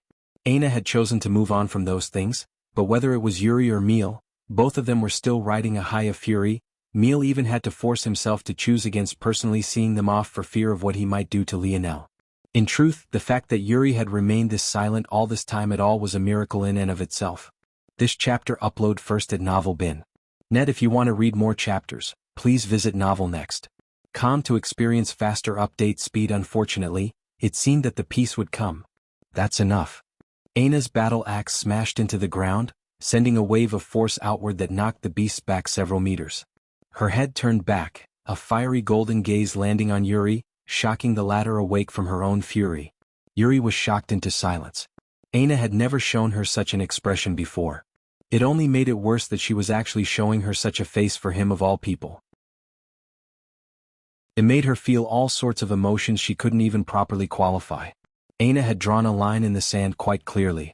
If Yuri felt that she was in the wrong, she could still accept this. But, knowing what she knew and knowing that Aina understood her thoughts and still seeing her react this way, She had chosen Lionel over her and didn't even seem hesitant to do so. Yuri's eyes watered slightly, but she blinked it away. Yes, Yuri's internal sight flourished, blanketing the surroundings. With a thought, a thin string connected to Aina, who had already turned her attention back to the beasts. There was only so much attention they could spare to other things in this sort of situation. The moment Aina felt the connection, she didn't hesitate to replicate it, taking in the sensory input, making it her own, and then forming a connection with Lionel. Lionel didn't resist when he felt something press up against his mind, and he accepted it without reserve. But the instant he felt the connection solidify, he froze. It was like he could see everything in crystal clear detail. The surroundings were so sharp and vivid that Lionel had a hard time believing that there was fog hanging in the air at all. It was as though he had gone from 480p to 8K resolution with a single flip of a switch. This chapter upload first at Novel Bin. Net. If you want to read more chapters, please visit Novel Next. Com to experience faster update speed. While this alone was enough to shock Lionel to no end, what he was really shocked about had little to nothing to do with how clear this image was. Rather, he was focused on something entirely different, something so real and intimate he almost blushed in the middle of a battlefield. All of Aina's thoughts were laid bare before him. As though this much wasn't bad enough, he felt a feeling that he had never experienced before. It was as though he was caressing the naked body of a woman, but he was feeling it so much more intimately than just skin deep. It was as though it was his heart itself stroking the delicate softness of her skin, of her curves, of her ample breasts and plump bottom. Shit. Bang. Lionel palmed himself on the forehead, hard. It sounded as though stone was crashing against stone, but he didn't hold back in the slightest, even leaving himself somewhat dizzy and flustered. Still, he didn't regret his actions in the slightest. In fact, he almost wanted to hit himself harder. Finally, Lionel felt his mind clear, allowing him to take a deep breath. He fully understood why it was that Yuri had been so against this. Just that subtle touch had felt more intimate than even what Lionel would imagine sex to feel like. He didn't even know what he would do if he was flooded with that kind of sensory overload if the target was Yuri. Wait, it wasn't okay either way. Lionel moved to cut the connection off entirely, but he felt a sturdy rebuff before he even could. Aina met his gaze. There was a dangerous light hidden within, almost like a wronged wife daring her husband to take things a step further so she could pull out her rolling pin. She had already humiliated Yuri for his sake. If he dared to make her actions meaningless, she really would be pissed this time. It was then that everyone suddenly became aware that Aina was still Aina. She had made a choice to stay by Lionel's side because she wanted to, but she wasn't a doormat. Her blade edge was very much still there. Lionel slowly retracted his intent, his face still somewhat flushed. Damn it. His gaze turned in a certain direction, murderous intent flickering. He suddenly very much needed something to vent on. Chapter 1296. Published at 10th of November 2022, 12:45 and 6 seconds p.m. Chapter 1296. Top tier. If audio player doesn't work, press stop then play button again. Chapter 1296. Top tier. Blackstar. This front line is yours. Lionel's sudden voice reached out to the little mink who was barely visible up ahead. Despite his playful attitude, little Blackstar immediately heeded Lionel's call, flashing back through space and appearing half a meter above Lionel's head in the blink of an eye. At that moment, a dense fog began to exude from the little guy, causing his boat's size to appear to increase several-fold. Before many could grasp what was happening, little Blackstar had suddenly become an enormous black bear. No, it wasn't that the little mink had morphed. In fact, one could still see the vague image of a little mink floating within the head of the foggy construct of the 3-meter-tall black bear. It rather seemed that Blackstar's dark elemental force had formed an encasement for his small body, one that felt no less real than if the actual creature was standing before them right this moment. Absorbing the mimicry bat's blood had already evolved Blackstar down the path of being able to steal abilities, awakening that facet of his Shadow Sovereign ability index. After absorbing the Void Beast's blood, though, not only had many more facets of Blackstar's abilities been unleashed, but the ones that had already existed had also evolved. Lionel was only familiar with some of them, as the mischievous little mink never took anything very seriously. However, of the ones he was aware of, he knew that Blackstar could now house several abilities at once, and he could steal more than abilities now. The black bear construct roared, slamming down its paws and causing a wave of darkness to turn many of the charging beasts to ash. Without looking back, Lionel's figure flickered and vanished, followed quickly by Aina. The two targeted the closest group first, Lionel's mind having locked onto a particular young woman with a head of pink hair and bright blue eyes. She was quite the beauty in her own right, although falling several steps short of Aina. Still, her body radiated as though carved out of a gem. It gave her a charisma that went past just her raw looks alone. Using Aina as a bridge to Yuri's senses, Lionel could immediately tell that she was the culprit. This chapter upload first at Novel Bin. Net. If you want to read more chapters, please visit Novel Next. To experience faster update speed. Lionel didn't bother to hide his actions. He could feel that they had been being observed all this time. The moment they cut toward the group, they had already been discovered. The swath of beasts in their path were cut down by Lionel one after another, his left hand still striking down at the air as he commanded little Tali to form dagger after dagger. By the time they had cut the distance by half, leaving just over 25 meters to cover, dozens of daggers had already been controlled to Lionel's back, each gleaming with a menacing light. Despite knowing he was well out of range, Lionel still sent over a dozen daggers whizzing forward, their bodies leaving streaking lines of silver that vanished into the fog. In that moment, the pink-haired woman's eyes lit up. Enemy attack. She spoke these words almost too calmly, as though she didn't need to explain anything more. But, astonishingly, those around her reacted as though they could read her mind as well, brandishing their weapons in Lionel's direction and parrying the strikes away with a calm efficiency. Lionel's gaze narrowed. He didn't quite understand what had just happened. Had they connected their internal sights as well? But after learning what that meant and represented, Lionel had a hard time believing that a girl, or anyone for that matter, would so easily agree to do such a thing with a large group of people. Lionel felt that he was missing something. But he had almost forgotten that he had to cheat. Old man, be useful. Cheating again? This isn't very kingly of you. I'm too ignorant of things that seem to be common knowledge for other people. If anything, I'm just trying to level the playing field. If I really wanted to cheat, I'd be using your senses and not Yuri's. Hurry up. This chapter upload first at Novel Bin. Net. If you want to read more chapters, please visit Novel Next. To experience faster update speed. Whatever helps you sleep at night. If I really send out my internal sight, you'd end up being sniped and killed in just a few seconds. In my prime, I could hide from them, but you've trapped me in this ring after keeping me split in half. What do you want me to do about that exactly? Less complaining, more explanations.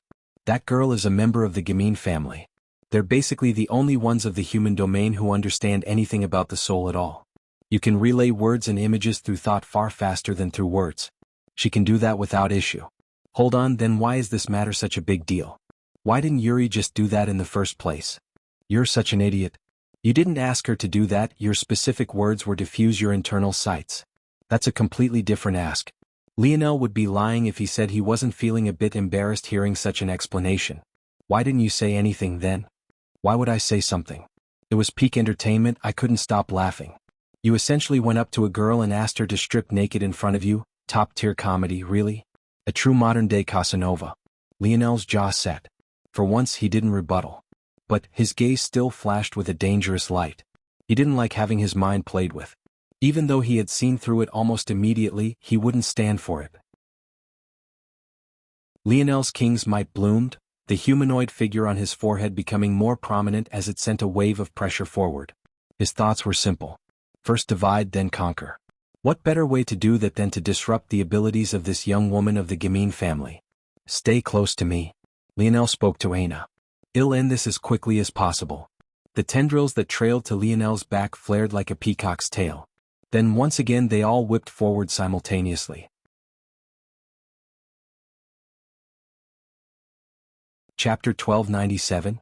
Published at 10th of November 2022 12:45 and 2 seconds p.m. Chapter 1297.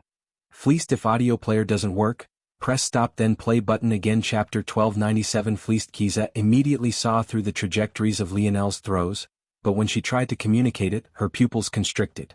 She picked up a lag in her actions and understood that she wouldn't be able to relay the information in time. Enemy attack.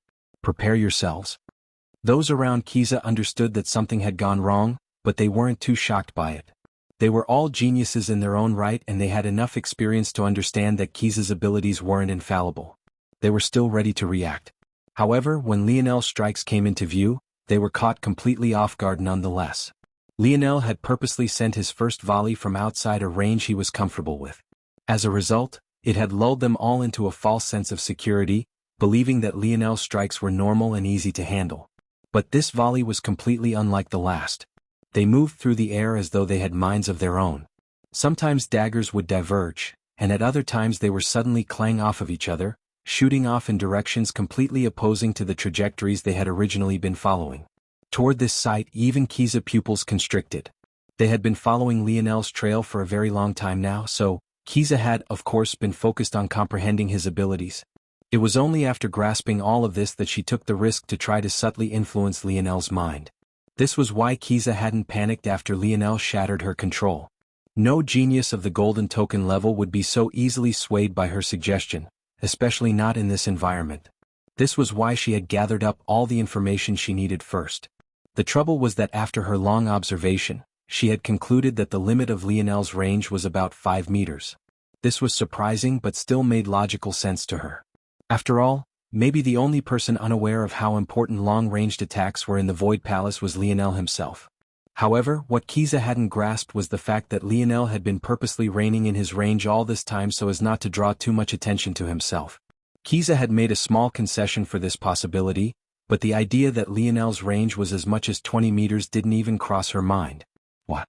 This chapter upload first at Novel Bin. Net, if you want to read more chapters, please visit Novel Next.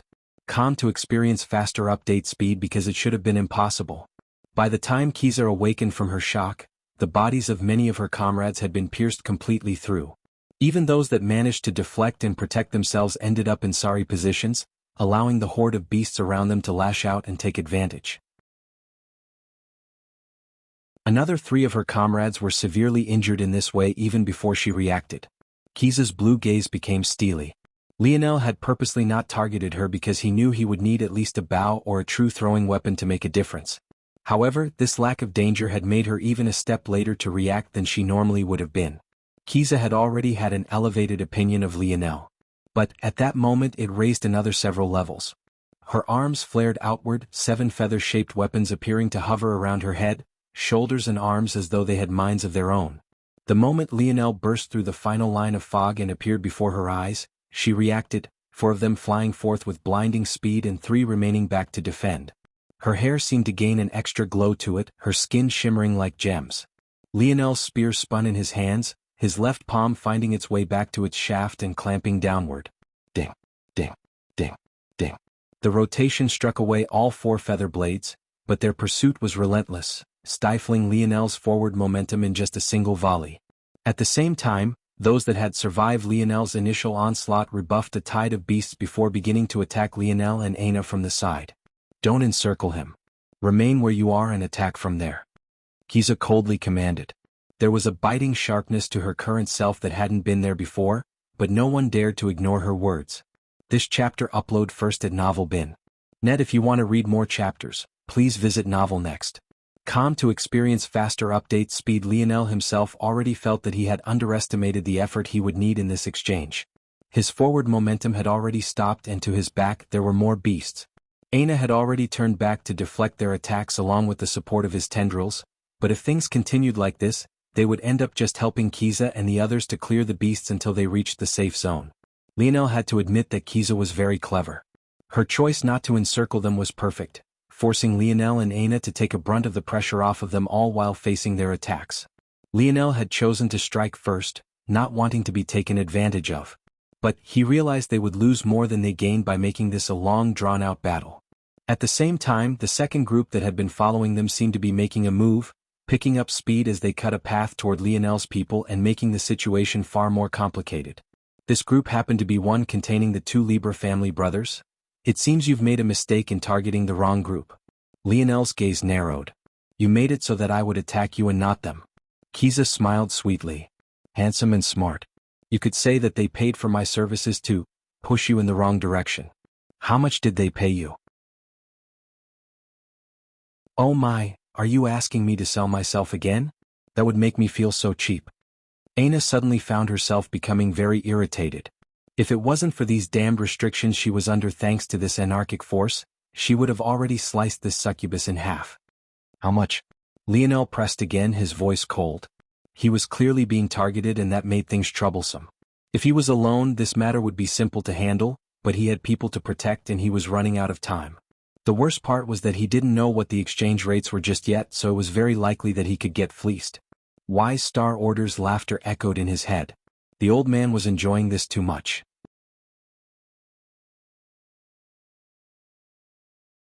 Chapter 1298.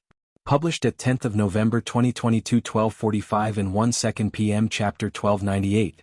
Surge if audio player doesn't work, press stop then play button again. Chapter 1298. Surge. Kiza placed a hand to her chest, pouting slightly at Lionel's rudeness. If one didn't know better, you would have truly thought that she had been wronged by Lionel. It's not impossible for you to buy me off. But the hit to my reputation will be a very heavy burden to take on. Lionel's brows furrowed. Why was this woman constantly lacing her words in double entendres? It might have worked had Lionel been susceptible to her coercion, but obviously he wasn't. The only explanation then was that she was wasting time. She had no intention of allowing Lionel to buy her. The moment Lionel reached this conclusion, his mind's focus shifted, locking onto the group led by the Lieber brothers. His mind spun, sifting through one plan after another. The distances were too short, but the beast tide gave them a buffer. The main issue was that this beast tide was getting thinner as they approached the safe zone, which was exactly why their enemies had waited until right this moment to target them in earnest. In a moment, Lionel had made a decision. Ha! A roar left his lips, a surge of universal force erupting from him. In that instant, Kiza went through 3 rapid changes of expression. The first was shock that Lionel hadn't bothered to continue negotiating with her and instantly entered a higher battle state. The second was disdain after realizing Lionel's universal force was only at the Four Seasons realm. And the third and final reaction was once again shock after she suddenly grasped that this wasn't normal comprehension, this was true state universal force. This chapter upload first at Novel Bin. Net. If you want to read more chapters, please visit Novel Next. To experience faster update speed. She had forgotten one very important thing. In a density of anarchic force like this, regular universal force below a certain level couldn't be called down upon. Only those who had mastered true state universal force could manifest this strength at any level. Summer. Radiant Core. Lionel abandoned spring, winter and fall, putting everything he had into his artistic conception of summer. A flurry of radiant cores began to appear, dozens of them hovering before the daggers held up by Lionel's tendrils. In that moment, it was as though the ends of Lionel's tendrils had become volatile drill bits, spinning wildly with violent circulations of bow force. The strong rotational, electromagnetic and gravitational abilities of Lionel's radiant core bloomed. Kiza's mind trembled, a towering sense of danger overwhelming her. Lionel's Four Seasons realm comprehension was too low level to provide any large boost to his force, and especially not his bow force any longer. However, it didn't need to. In this environment, universal force had a countering force to anarchic force. In fact, it could be said that universal and anarchic force were two sides of the same coin, one representing the light and the other touching upon darkness. As a result of this, the impact anarchic force had on Lionel's attacks fell by a large measure. To anyone else this might be a negligible matter. However, to a bowman like Lionel, it essentially meant that he had suddenly become the apex predator of this battlefield. Lionel's gaze flashed, realizing the change immediately. As expected, his dream simulation had been correct. His dozens of tendrils flexed. Kiza wasn't a pushover by any stretch of the imagination. The moment she realized the situation had turned unfavorable, she shot backward, her body lifting up into the air and over the beasts as she kept her eyes trained on Lionel. However, from the very beginning she had never been Lionel's target. This chapter upload first at Novel Bin. Net. If you want to read more chapters, please visit Novel Next.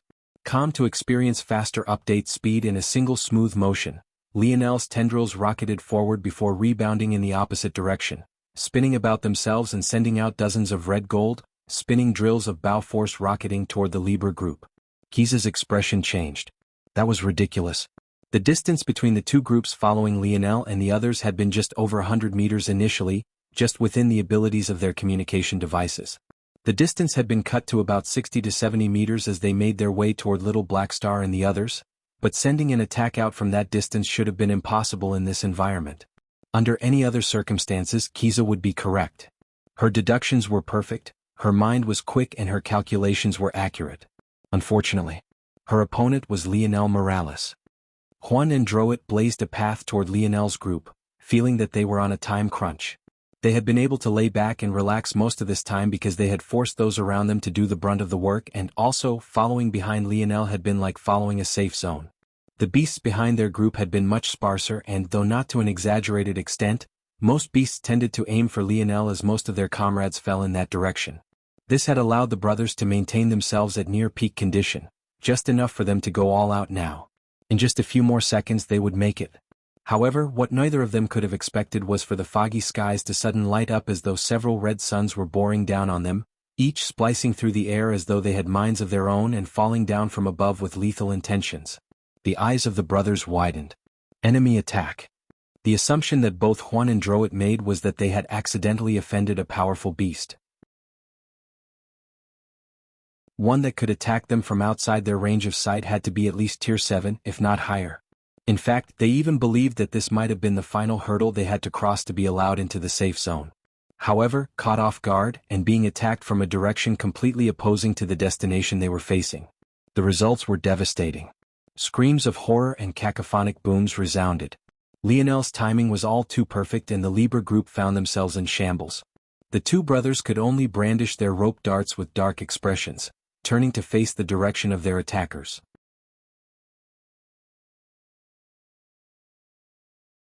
Chapter 1299. Published at 10th of November 2022 12:44 and 59 seconds p.m. Chapter 1299. Sparks. If audio player doesn't work, press stop then play button again. Chapter 1299. Sparks. Lionel didn't look in the direction he sent his volley of attacks, his focus still concentrated on Kiza. Despite what seemed like disregard, he found this woman to be very dangerous and he didn't like the idea of turning his back on her. She's flying but she hasn't flown very high. There's probably a good reason for that. Lionel made a mental note of this. He too could fly. But he hadn't done so because he needed to escort everyone else. Obviously, though, from what it seemed here, there had to be some hidden danger in taking that route. Lionel didn't believe that there weren't cursed flying beasts, they were just lucky that there was a thick canopy of trees here, or else maybe they would have to deal with attacks from the sky as well. Lionel suddenly felt his connection with Aina waver, causing his expression to shift. I didn't account for that. There must be a great strain on her mind right now to not only assimilate Yuri's senses but then also pass them off to me. I can't press this situation anymore. Aina hadn't said a word from start to finish.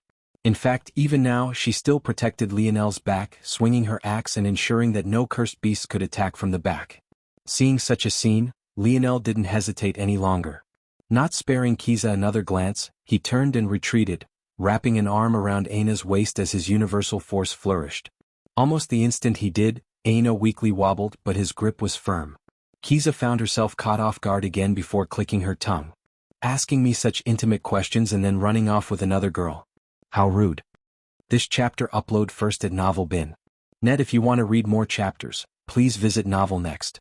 Com to experience faster update speed. Kiza giggled to herself, seemingly not realizing that her team members were still on their back foot in this situation due to having placed too much attention on Lionel and not enough on the beasts surrounding them.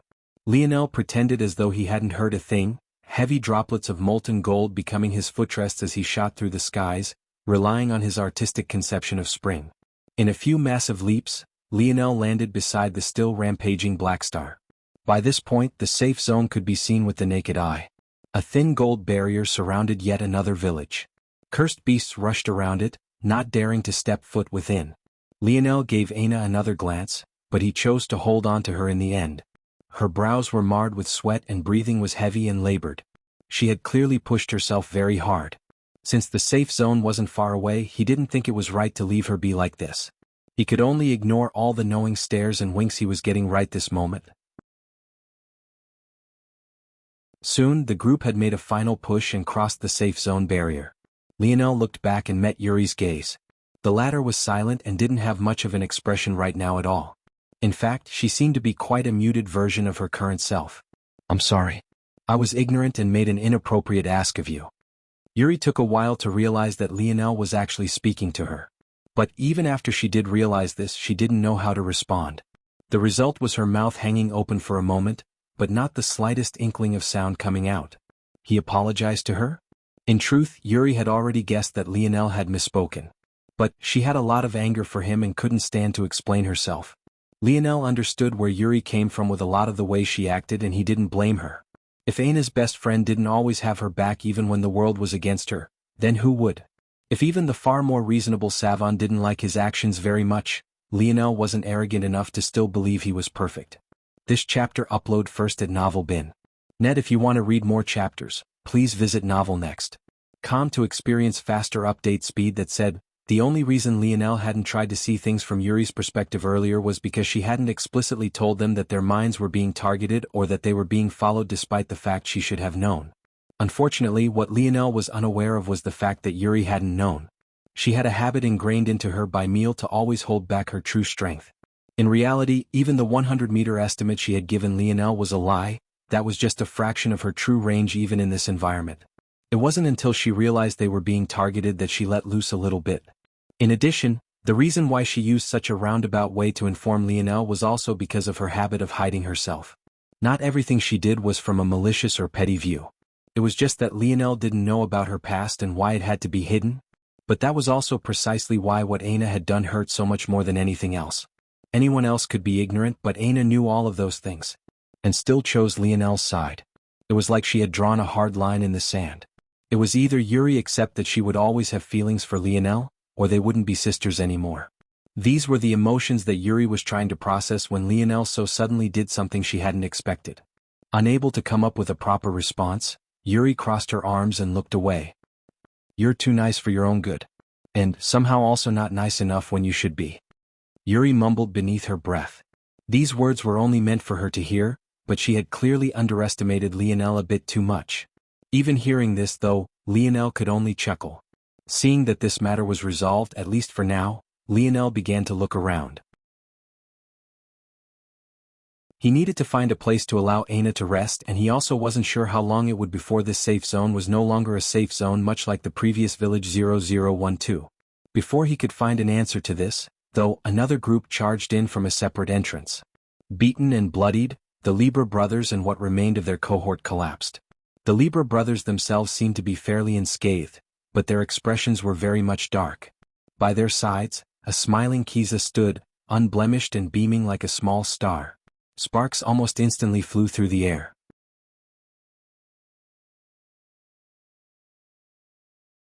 Chapter 1300. Published at 10th of November 2022, 12:44 and 57 seconds p.m. Chapter 1300.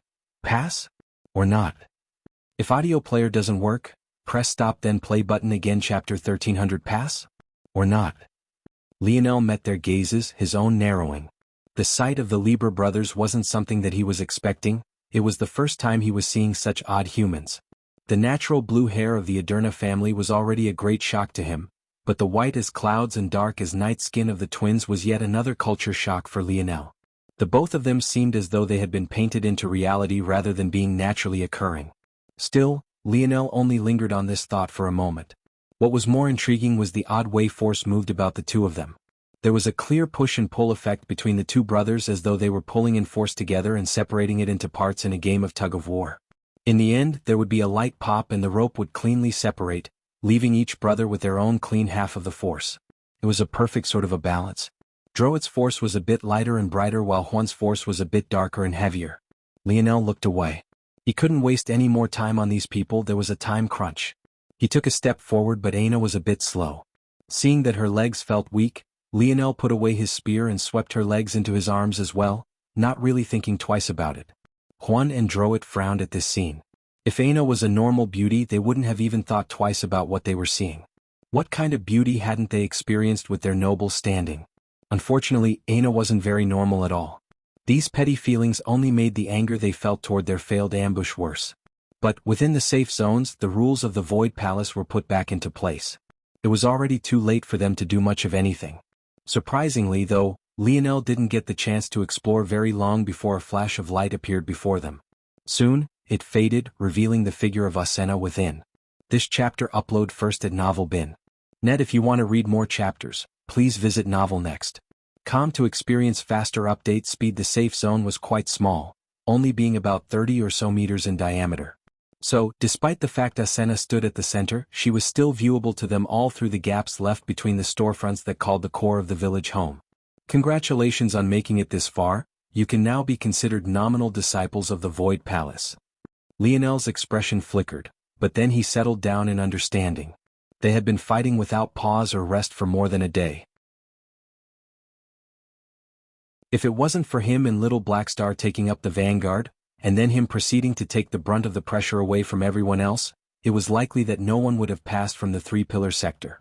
Of course, that was also because Lionel's coma hadn't allowed them the time they needed to acclimate. There was no doubt that they would have performed far better if given the same time to adjust as everyone else.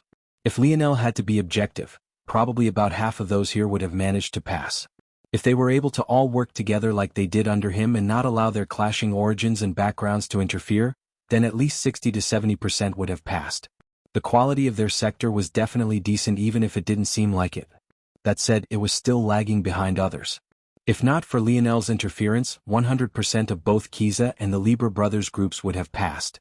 And that was taking into consideration the fact all three hardly raised a finger at all. Those without tokens will be staying here. You will have 1 year from this point to make it to the next safe zone, or else your nominal disciple rank will be revoked. Those with gold tokens, you may remain in this safe zone for 3 hours before you must leave and head to the next checkpoint. From now on, this will be a contest of not just checkpoints but also speed. Safe zones will only allow a certain number of tokens to pass through. Some will only accept 1 while some will accept up to 3. You will be able to tell by the zone's size. Good luck. After saying these words, Asena vanished once more, leaving Lionel surprised once more. It seems that he had been too naive. How could the Void Palace make things so easy, even if it was for nominal disciples? This chapter upload first at Novel Bin. Net, if you want to read more chapters, please visit Novel Next.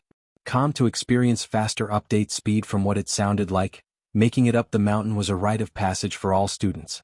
Even if you were a nominal disciple, you would have to do it. It was just that you were given a little more time to do so, while those who carried the burden of higher level tokens were under a stricter time crunch. It was likely that if you wanted to graduate from your status as a nominal disciple, you would have to make it all the way up the mountain to the final checkpoint within the allotted time given to you. Another 3 hours, The 3 golden token holders of the three-pillar sector were Miguel, Aina and Noah. And, of course, there was Lionel, who had the amethyst token and was obviously involved with all of this as well. Miguel had already gone ahead. Lionel wasn't sure if he had already stopped by the safe zone and chose to leave already, or if it was the case that he had went in another direction and ended up at a completely different safe zone. Either way, he wasn't here. Ultimately, Lionel decided that this was a net positive. Now everyone had a year to adjust, and with the storefronts here, they could exchange for everything they needed. Since there wasn't anything necessarily tying down this safe zone to Village 0012, they shouldn't experience the same problems. 3 hours, need to be more efficient this time. He'll be back in a few minutes. Lionel's gaze narrowed. He realized that there was one elephant in the room he hadn't considered just yet, and trying to ignore it could lead to a lot of problems. Carrying Aina, he quickly made his way to the storefronts.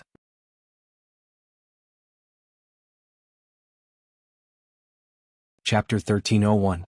Published at 10th of November 2022, 12:44 and 55 seconds p.m. Chapter 1301, Void Points and Void Merits. If audio player doesn't work, press stop then play button again. Chapter 1301, Void Points and Void Merits. The issue was obvious.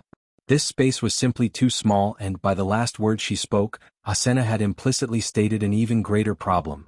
There was no population limit. Why would Asena mention a cap on future safe zones but say nothing about this one? If Lionel was correct, not only were there not enough safe zones for most, even the ones that existed were so small in area that very few could hope to call this place home. Ultimately, most would be squeezed out and forced to their deaths. The idea of a congratulatory message was nothing more than a method of lulling them into a false sense of security. One might say that the Void Palace rules would protect those within this space, and such a person would be right. But for how long would that last? During this year, those here would have to grow strong enough to make it to the next checkpoint, which was also an unknown distance away. By the time Lionel had gotten here, Tier 3 beasts were already becoming far more frequent, so who knew what tier you'd have to be able to face just to make it?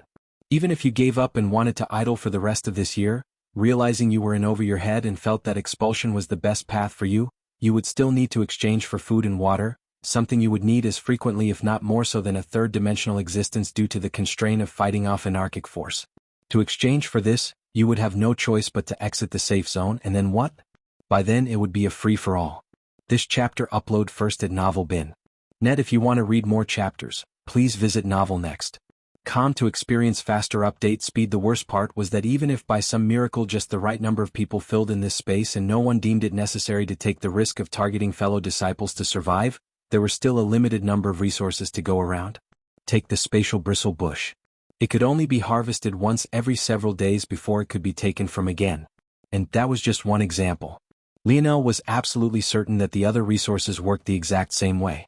After this beast tide calmed, there would only be so many beasts in the region before you had to travel further out, only so many herbs to harvest, only so many precious gems and metals to mine or even find for that matter. Then one needed to consider that there would be many ambitious individuals. Considering what Lionel had come to understand, the standard of this year's entries were much higher than previous. There would be many unsatisfied with staying as nominal disciples and would do everything they could to reach higher and higher levels. For such people, even if everyone could coexist, they wouldn't care. They would demolish everything that stood in their way. This all led to one conclusion: there would be a bloodbath here, maybe one no less lethal and heart-wrenching than what was waiting for Lionel during the rest of this selection. He couldn't leave his people here, especially while still in such a vulnerable state. He had to set them up for success. Lionel entered a storefront he hadn't seen in Village 0012. He expected that he would find a very different experience here than he had over there, and he was found to be correct almost immediately. This storefront didn't have a person in it at all. In fact, though it was shabby in construction and the floors creaked, all while a musty smell hung in the air, making it feel just as ancient as it was, Lionel could feel a strong and sturdy current of force running through this place. He had no doubt that the central hub and power center of this safe zone was this place. If this location was compromised, then the whole safe zone would cease to be. But Lionel had a feeling that even if he went all out, he wouldn't be able to leave even a single dent in this so-called shabby cabin. Lionel stepped toward an empty counter. The moment he did, his mind seemed to have warped and his vision blurred before refocusing in a land of white and panels. This chapter upload first at Novel Bin. Net. If you want to read more chapters, please visit Novel Next. Calm to experience faster update speed. Before Lionel could do anything, the panels rearranged themselves, many of the items that had been there vanishing. Lionel had a feeling that this was related to his current status. This panel would likely only show him things that nominal disciples could exchange for. Lionel didn't actually plan on exchanging for anything though. What he wanted to understand was how much wealth he had now and what it was worth. Only when he had this information could he decide what steps to take moving forward. Of course, that also required understanding what his point total could trade for as well. One void point is worth 1,000 kilograms of 6th-dimensional herb ore? That's more than I expected, so void points are definitely very valuable. Lionel had a large amount of 6th-dimensional herb ore left to him by his mother. Billions of kilograms, in fact, not to mention millions of kilograms of 7th-dimensional herb ore again. Unfortunately, while you could trade void points for herb ore, you couldn't do the vice versa. Void merits? Lionel's gaze narrowed. It seemed that void points were only one part of the currency system of this place, void merits was another. And unlike void points, there didn't seem to be a one-to-one exchange rate provided for void merits. This immediately told Lionel that they could be considered to be invaluable. Lionel shook his head and refocused. If void merits were so valuable, he definitely wouldn't use it on a list restricted to nominal disciples. Plus, he hadn't earned even one just yet. Finally, Lionel found what he was looking for. So it's like that: a 1 cubic meter spatial bristle ring is worth 10 void points, the next highest tier is worth 100, the next following is worth 500. 500 void points for such a small ring. But then the core of the spatial bristle bush is actually worth 2,500 void points. That would mean that altogether I have 52,000 void points. The real question is, then, what can that exchange for?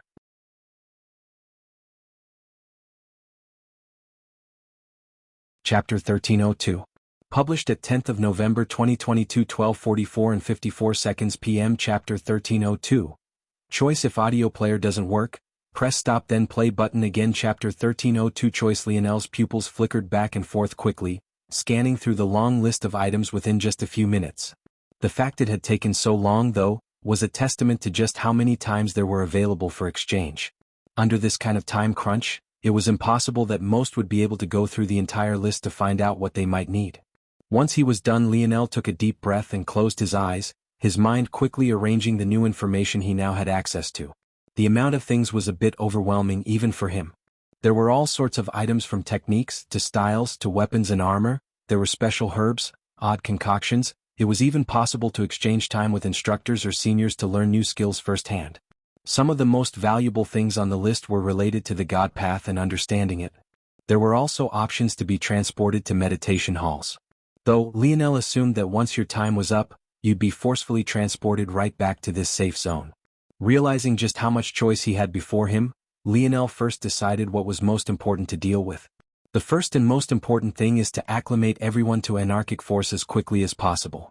Though the beast's skin armor protects them and helps facilitate the acclimation, it also makes the process a lot slower. If they dispel the armor now, it would still take most of them about as much as another 3 days to a week to fully adjust. That's way too much time. They'll be driven out by then.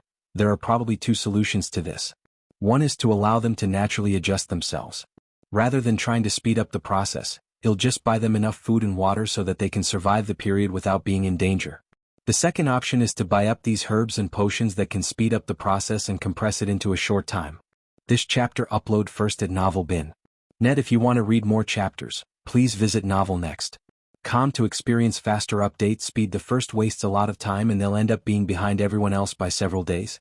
The second, though, is very expensive. If I took that route, I would blast through at least 30 to 40,000 void points worth.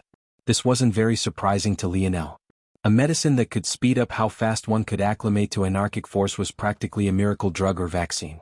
These supplements were mostly used by higher-level seniors who had to quickly adjust themselves to certain sections of the void battlefields and could be considered to be life-saving measures for already well-established geniuses.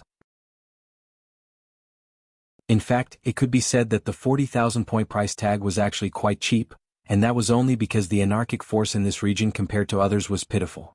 As such, Lionel only needed to buy up the weakest of these drugs for about 24 people, and yet it was still so expensive in the end. Taking this route would leave Lionel with practically nothing. He wouldn't be able to help as much as he wanted. I could trade the beast carcasses I have as well. They're not as valuable as the spatial bristle rings, but I do have a lot more of them. No. Well, do things this way. Lionel shook his head, his gaze flashing as he came to a decision. After a few more seconds, Lionel quickly exchanged for everything he needed and walked out, only to find a line waiting outside. Seems I was quicker. That's good. Lionel felt that he was lucky to have entered first. Considering how long those lists were, who knew how much time another person would have wasted? He stepped by everyone, ignoring the looks they gave toward Aina, who was seemingly taking a nap in his arms, and returned to the 3-pillar group. This chapter upload first at Novel Bin. Net. If you want to read more chapters, please visit Novel Next. Com. To experience faster update speed. Yip. Little Blackstar hopped onto Lionel's head, his 2 little paws holding onto 2 spatial bristle rings that Lionel had purposely left behind.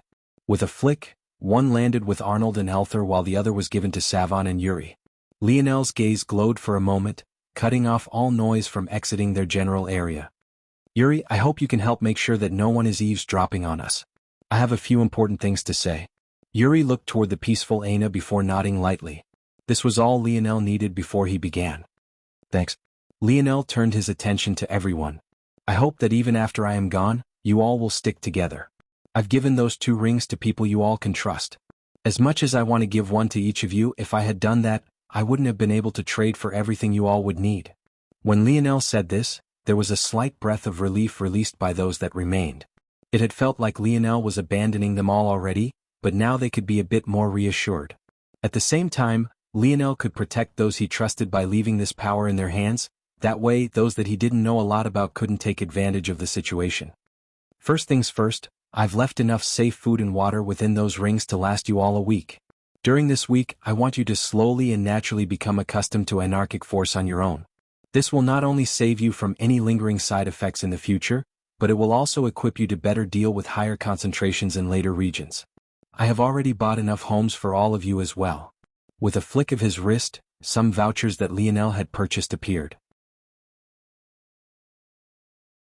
Soon, a row of wooden homes appeared along the outskirts of the safe zone.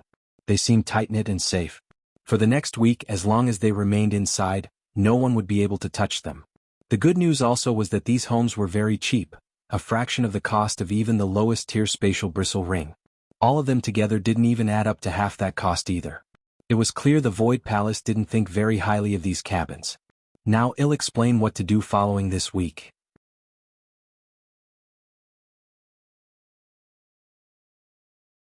Chapter 1303. Published at 10th of November 2022 12:44 and 52 seconds p.m. Chapter 1303. Are you? If audio player doesn't work, press stop then play button again. Chapter 1303. Are you? The beauty of Lionel's choice was that up until this point, he had spent practically nothing. All the cabins weren't even worth 5 void points while all the food and water were picked up by him. The water, of course, came from his cleansing water stores. He had downgraded it back to the 4th dimension as he didn't want its specialness to become common knowledge, but that would be more than enough. As for the food, it was cursed beast meat cleansed by 6th dimensional cleansing waters. It might become boring to eat after a week, but at least they wouldn't starve. This was the main reason why Lionel chose this route. Like this, he would be able to use all more than 50,000 void points he had remaining toward improving the odds of them all surviving. The beast armor he had left them, so long as they acclimated to anarchic force, would provide them a huge boost to their strength. The moment the power of the armor could be diverted from protecting them to just attacking and defending, there would be a qualitative change in them all. By Lionel's estimations, this boost in strength in conjunction with their own raw power would raise them to a level where they would have been able to easily clear their way to this safe zone from Village 0012. This would put them at or above the level of many of the nominal disciples that remained. However, this wouldn't be enough. That was where the real training would come in. Lionel poured everything else into resources. For those he could tailor the experience of, he did so, picking out a perfect complementary technique for them. For those he couldn't, he focused on buying things that could accelerate their growth, whether that was in force or bodily strength.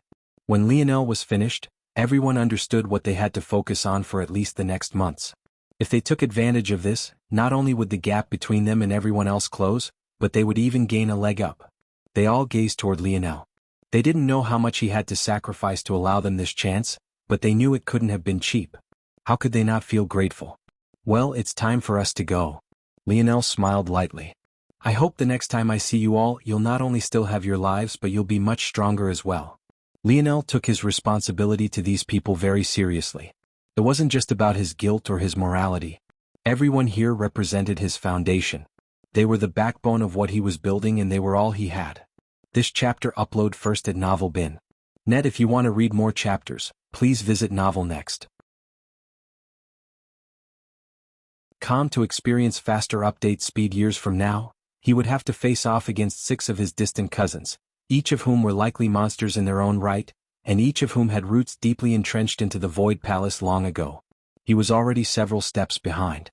So, everyone he took forward had to be meticulous, purposeful and perfect. He couldn't afford to leave any stone unturned and he couldn't allow himself to waste any more time.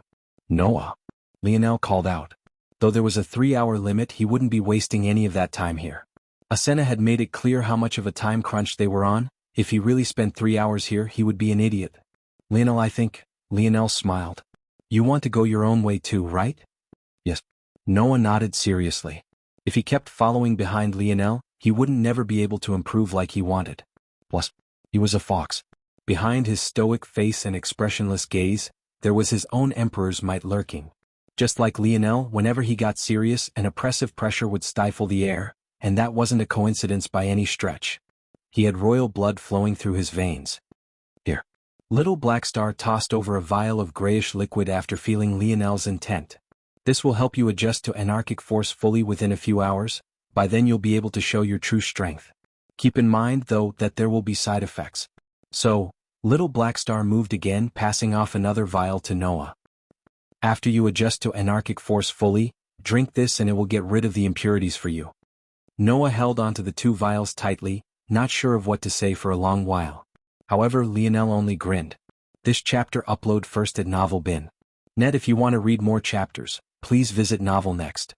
To experience faster update speed. Don't get sentimental on me now, we're family, aren't we? Yes. Noah nodded. Noah had never really had brothers. There were too many people trying to use him every day. The only person he trusted within his generation was Jessica. But, ultimately, their relationship was between man and woman. It wasn't the same, especially not when they had unresolved emotions for one another. This just felt different. No more time to waste. I'll go that direction. Noah nodded. I'll go in that one then. With a smile, Lionel's figure flickered and vanished, hitting his top speed in the blink of an eye. Lionel adjusted Aina into a position on his back, using some more beast fur he had gained to tie her down firmly. Somehow, this situation felt oddly familiar, but his thoughts didn't linger on this as he secured her. Once he was finished, Lionel took a breath of fresh air, or a breath of air about as fresh as you could get in a place like this one. He finally felt like he could go all out. A road of stars appeared beneath his feet as he shuttled over the now slowly waning beast tide. Despite the fact they were slowing, though, Lionel didn't place his guard down. It wasn't a coincidence that the beast tide was finally showing signs of weakening just as the first wave of people reached the first safe zones. Clearly, the beast tide was a challenge for the first part of the true selection. That meant there would likely be a new challenge coming up very soon. Lionel leapt up, landing on the branch of a tree. With a flicker of his finger, a strand of bow force split a beast that leapt up with him in two. Are you all going to continue following me for an entire day like you did the first time again? Or can we skip that nonsense?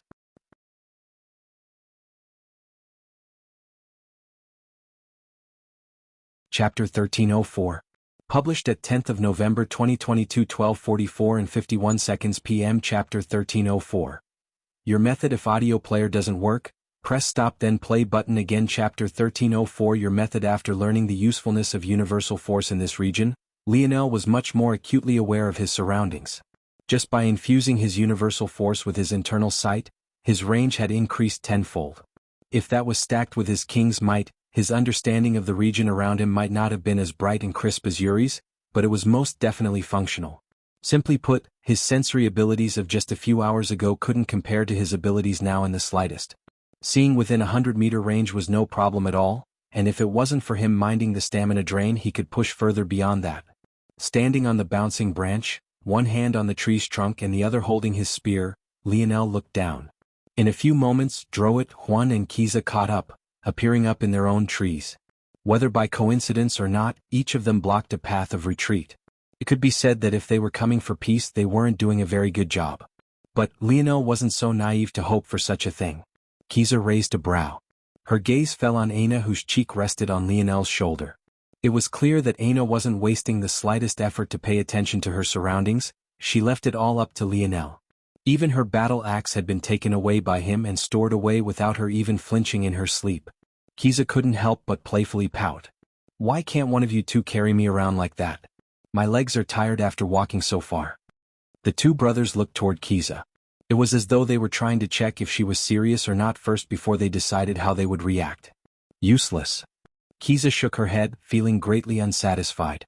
If they were confident, why would they have to check on her meaning first? This chapter upload first at Novel Bin. Net. If you want to read more chapters, please visit Novel Next.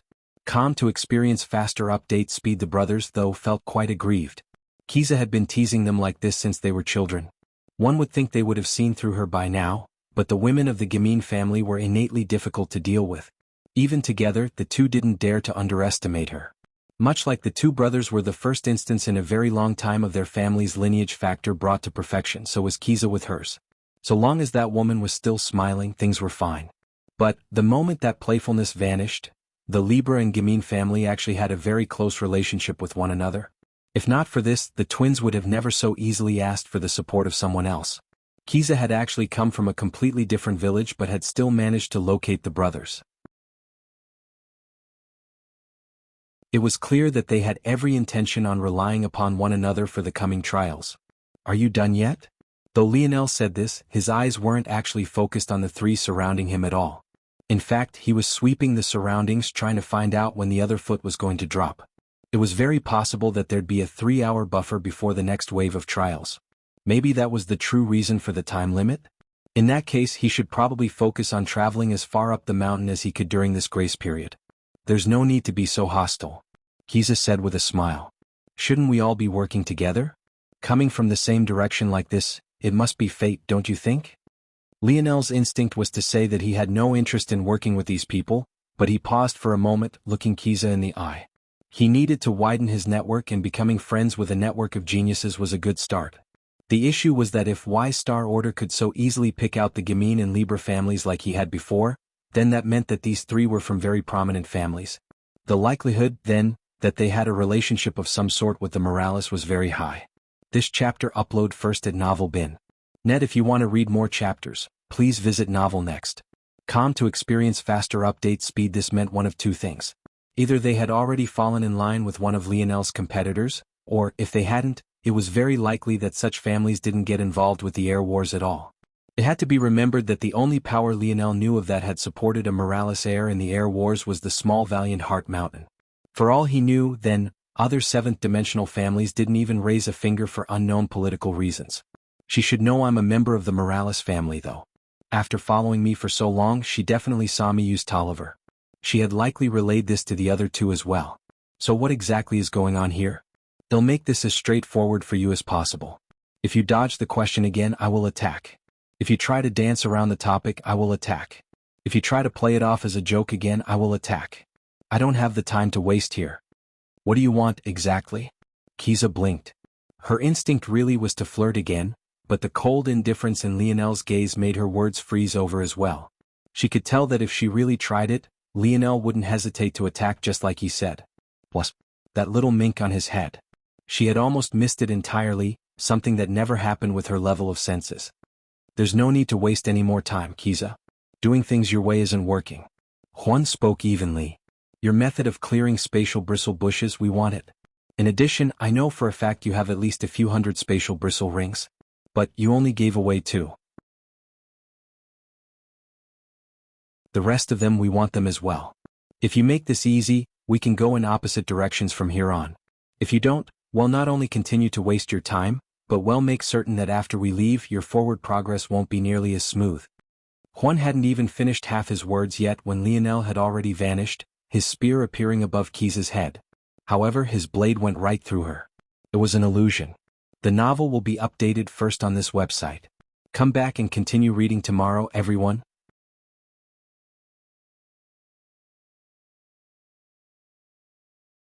Chapter 1305. Published at 10th of November 2022, 12:44 and 49 seconds p.m. Chapter 1305. Probe? If audio player doesn't work, press stop then play button again. Chapter 1305. Probe? Lionel's gaze narrowed as he landed on the branch Kiza had been on. He looked from left to right, but the two brothers had also vanished. A probe? This woman likes to play too many games. Lionel shot forward, ignoring everything else. He didn't even bother to try and find where their real bodies were. He didn't care. All he cared about was making it to the next checkpoint. Why did you make us do that? Fuck. Now he probably thinks we're afraid of him. Droid almost threw a fit, but this was as much as he dared to do around Kiza without going overboard. The truth was that the strength of the two brothers, even individually, was no weaker than that of Kiza. The trouble lay in the fact that she simply wasn't the kind of enemy you wanted to make. Even if you could overpower her, the way you might lose could be very different from what you could expect. In fact, years could have passed, you could have long since forgotten how it was you had offended her in the first place, and it was exactly then she would choose to strike, when you least expected. The two brothers had seen her do this all too often, and they had no intention of becoming her next victim. With her abilities, she was too good at torturing people. Fighting here wouldn't be a very good idea. We should be using this grace period to travel up the mountain as fast as we can. Plus, I have a feeling that his methods aren't ones we can easily replicate. His skill as a force crafter is very high, and I can see a strong spatial affinity on him, things none of us have. It's very likely that he relied on these gifts to deal with those bushes. That doesn't mean we couldn't have robbed him. If we were going to rob him, why do it now? Why not wait until he's accumulated more wealth? Plus, robbing him at all might not be a good idea. I get a very dangerous feeling from him, and his little girlfriend isn't a pushover either. Her mental coercion isn't weaker than mine despite not having a technique to funnel its usage. This chapter upload first at Novel Bin. Net. If you want to read more chapters, please visit Novel Next. To experience faster update speed. The two brothers looked toward one another. There was nothing little about her. But they had no intention of correcting Kiza for fear of their lives and their family jewels.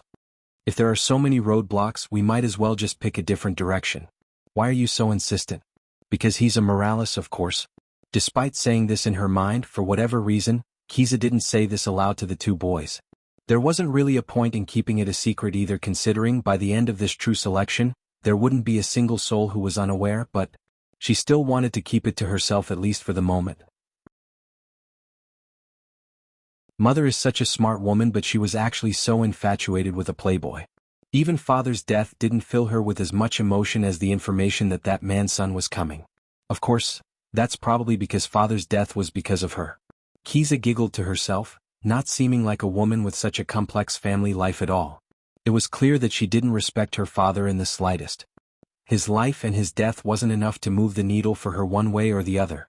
Unfortunately, I can't observe that man personally. But you, as his son, actually has such an obedient little beauty by your side. Maybe you've picked up something from being born of that man. I really want to see what it is about your bloodline that makes women swoon. A cold light danced within Kiza's gaze. She hadn't even realized it, but her smile had disappeared. Lionel had no idea that his father's past escapades had already given him two major problems to deal with. First Asena, now this Kiza. Trouble was that at least Asena was limited in what she could do. Helping Orinik spread rumors about him was about all that she could accomplish. But Kiza was definitely a far more direct and immediate threat, especially given her charm. Without her, the twins would have already given up this pursuit. But due to her, they had chosen to linger in the shadows. The worst part was that if Kiza could find the Lieber brothers from a completely different village, she could most definitely find Lionel. Lionel, however, wasn't thinking about any of this. As expected, the route forward was extraordinarily easy. He poured everything he had into his speed, running across the treetops and across the ground depending on the situation. This chapter upload first at Novel Bin. Net. If you want to read more chapters, please visit Novel Next. To experience faster update speed whenever he spotted a spatial bristle bush, he would immediately take advantage. His efficiency was even greater than it had been in the past, but because he was moving forward rather than checking locations with wide enough clearings to accommodate one, his harvest was much less. By the end of the 3 hours mark, he had recouped about half of the void points he had spent. If he was allowed to keep going, he would definitely be able to make it all back and more, but Lionel had a feeling that things wouldn't be so simple, and he was proven correct almost immediately. Without fail, the instant Lionel realized the 3-hour mark was up, a pillar of blinding light fell from the skies. Lionel's gaze flickered, his body trying to think of a method to go around it. But he realized that all he had time to do was come to a grinding halt. Lionel just barely managed to stop, his nose halting a half-foot before the barrier. Quite quickly though, much like previously, it began to shrink. Soon all that was left was a swirling portal barely taller than Lionel. A subdimensional zone? Nothing here was a coincidence. This entire space was locked. Clearly, Lionel was being told that his only option was to step into it. Without a choice, Lionel leapt in with Aina on his back. It seemed he would have to quickly clear this zone. Even as his vision blurred, Lionel had already flipped his palm to reveal the silver disc-shaped dictionary. It was still the best zone analysis treasure he had, and he trusted his father wouldn't let him down. However, almost instantly, Lionel panicked and put the dictionary away. Damn it, old man. You couldn't make the dictionary resistant to anarchic force. And isn't this a zone? Why is there still anarchic force here at all? Lionel's frown set in deeply. How was he supposed to analyze the missions of this subdimensional zone properly without a zone analysis treasure?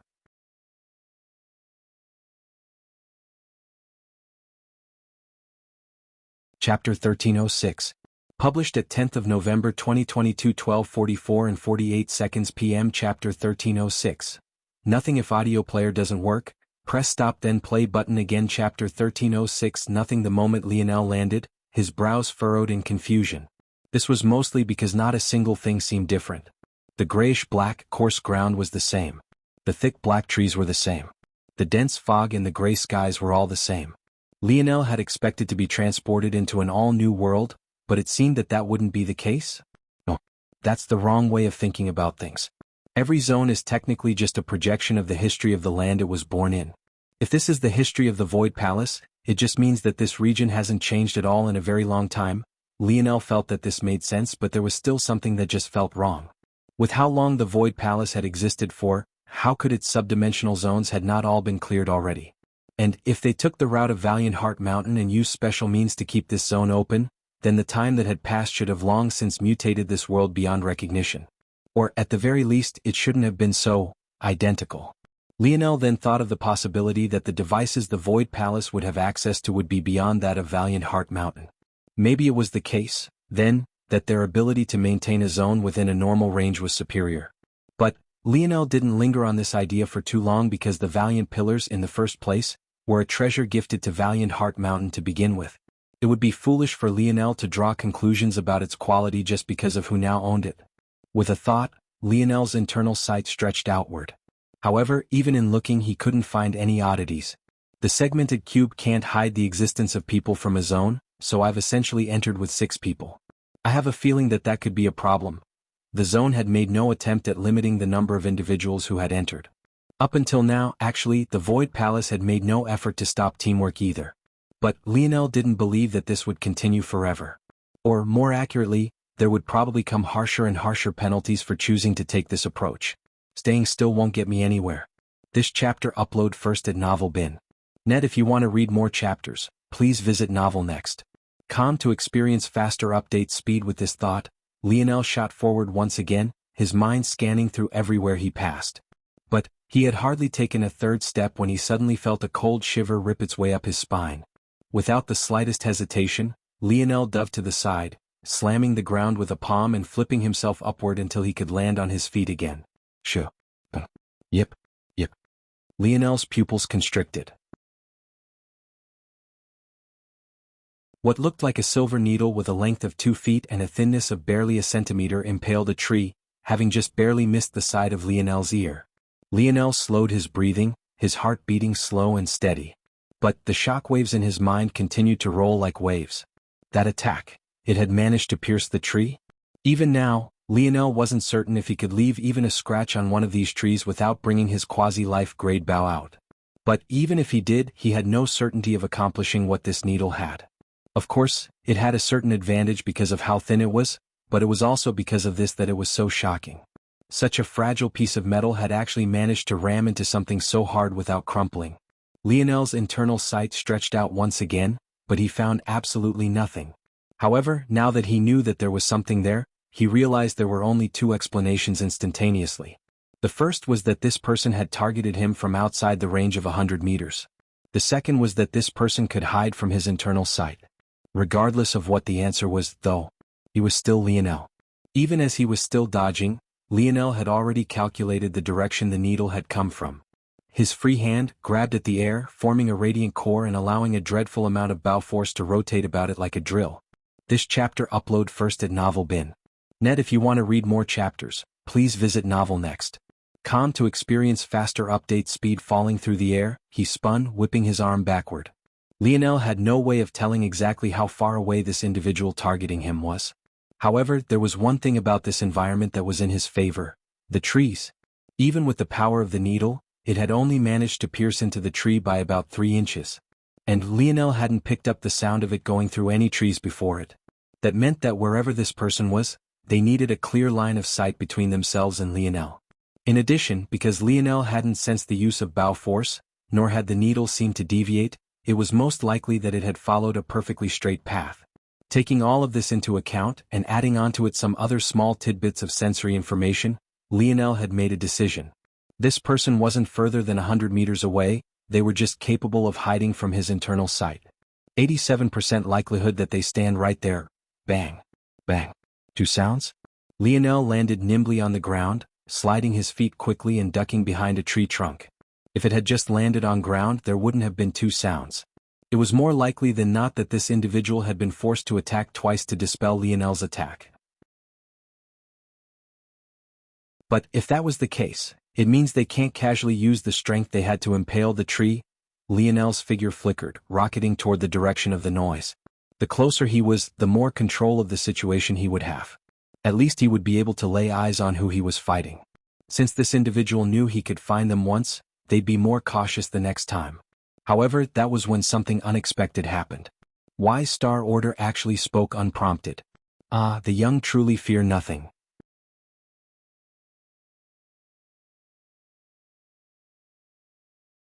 Chapter 1307. Published at 10th of November 2022 12:44 and 46 seconds p.m. Chapter 1307. Raypax: if audio player doesn't work, press stop then play button again. Chapter 1307. Raypax. Lionel's expression changed when he heard this. He knew that the old man was definitely talking about him, or else why would he bother to say something? Lionel was also well aware that the old man only spoke without prompt when he was either passionate about something, or he would lose out from Lionel doing something stupid. Clearly this was the latter. If Lionel fell here, they would be stuck in a subdimensional zone. Even if Wise Star Order could then clear it himself, he would end up stuck in a place like the Void Palace, all while severely weakened. In such a case there would only be two possibilities. He would either die a horrible death or he would become a pawn. Obviously he couldn't let Lionel just go giving up his life. Lionel was able to grasp this in just a split moment, but he still didn't understand why. Was this person really so dangerous? Despite not knowing the answer, Lionel's steps didn't falter. In fact, his forward speed became even faster. Without the slightest hesitation he went all out. His bronze runes blossomed into existence, the crown of his spear domain lineage factor protruding from his head once more even as the halo of his metal synergy lineage factor enveloped his body. The crackles of ice danced through the air like shimmering mist as Lionel burst through the final clearing. The gorgeous silver and sky blue armor coated him from head to toe even as his wings spread out from his body. Running away would have been a foolish option. He still believed that an enemy that could hide from his internal sight was too dangerous to keep at a distance, especially when it had such powerful long-ranged abilities. In that case, the only option was to not take this meeting lightly. He would give it everything he had. This chapter upload first at Novel Bin. Net. If you want to read more chapters, please visit Novel Next. To experience faster update speed. Lionel's beast skin armor was the last to erupt. The dancing dichotomy of bright silvers and blues to deep and dark blacks creating a gorgeous cinematic image. But what Lionel saw on the other side of the clearing was anything but. It wasn't a person targeting him at all. Rather, it was an alien almost insect-like creature. It stood on digitigrade legs with claws so long they could have each been their own individual curved blades. Its head was an oblong shape, warped like a pill with its mouth protruding forward and the back of its skull doing the same in the reverse direction. Its head, though, was encased by a silver metallic shell, hiding its eyes away and only revealing a mouth that split open both vertically and horizontally to reveal glistening canines. The metallic frame of the shell that covered the top half of its pill-shaped head traveled down its back, quickly losing its whole look and twisting into the shape of what looked like a real spine that eventually curved into a scorpion-like tail. The entire monstrosity stood at over 3 meters tall despite its hunched posture. Lionel could feel so much hidden power within his body that the numbers for what its top speed must be flew past his eyes, becoming bigger and bigger with every new parameters taken into account. What the hell is this alien from Alien vs Predator Real? In this sort of life and death situation, Lionel truly did have such an immature thought. The reality, though, was that aside from the general shape of their bodies, this thing and Alien were nothing alike. Even just by danger level alone, this monstrosity was on a whole different level. Lionel hadn't even landed on the ground yet when a whipping tail suddenly attacked his head. With a thought, Lionel immediately activated his Dark Ice domain. While his spear domains were still too lacking, his Dark Ice domain was still at a 6th-dimensional standard. Though it wasn't as powerful as it was on planet Luxnix, Lionel could just barely over a 5-meter radius. That was just enough to slow the tail about to rip his head off for him to dodge backward, his expression becoming serious. This thing was strong. Very strong. Far stronger than even the version of Miguel Lionel had fought just a few months ago. What the hell is this thing, old man? This chapter upload first at Novel Bin. Net. If you want to read more chapters, please visit Novel Next. To experience faster update speed thing? That's a living, breathing being. You sound like a racist bigot. Of all the answers he was ready for, this was the only one that could have caught him completely off guard. If Lionel wasn't so good at splitting his minds, he might have been nailed to death by that damn tail. Can you be serious, please? I'm being serious. This is a Rapax. They're a race of people just like you humans and they happen to share a border with your human domain. Lionel's expression flickered, his spear swinging up to clash against a strong kick by the Rapax. However, the end result was him being sent flying backward, his feet eventually gliding against the ground hard. What are their strengths? What are their weaknesses? They have extraordinarily powerful bodies. Even that needle that it used to attack you didn't utilize any force at all, at least not in a conventional sort of way. They've also evolved to be completely invulnerable to mental attacks. It's a speciality of their natural metallic carapaces. It's also because of that your internal psi couldn't spot it. It gives them a huge advantage in this dense fog. Clang, clang, clang. The Rapax displayed a dexterity Lionel thought he would never find in a sequence of kicks. Each felt like a heavy mountain pressing down on him. If not for his own sturdy defenses and powerful body, Lionel would have found him being battered and broken already. It's odd though. Usually the Void Palace wouldn't throw something like this at the new recruits so quickly. Must be because you entered with too many people. Why Star Order chuckled even as Lionel continued to grunt.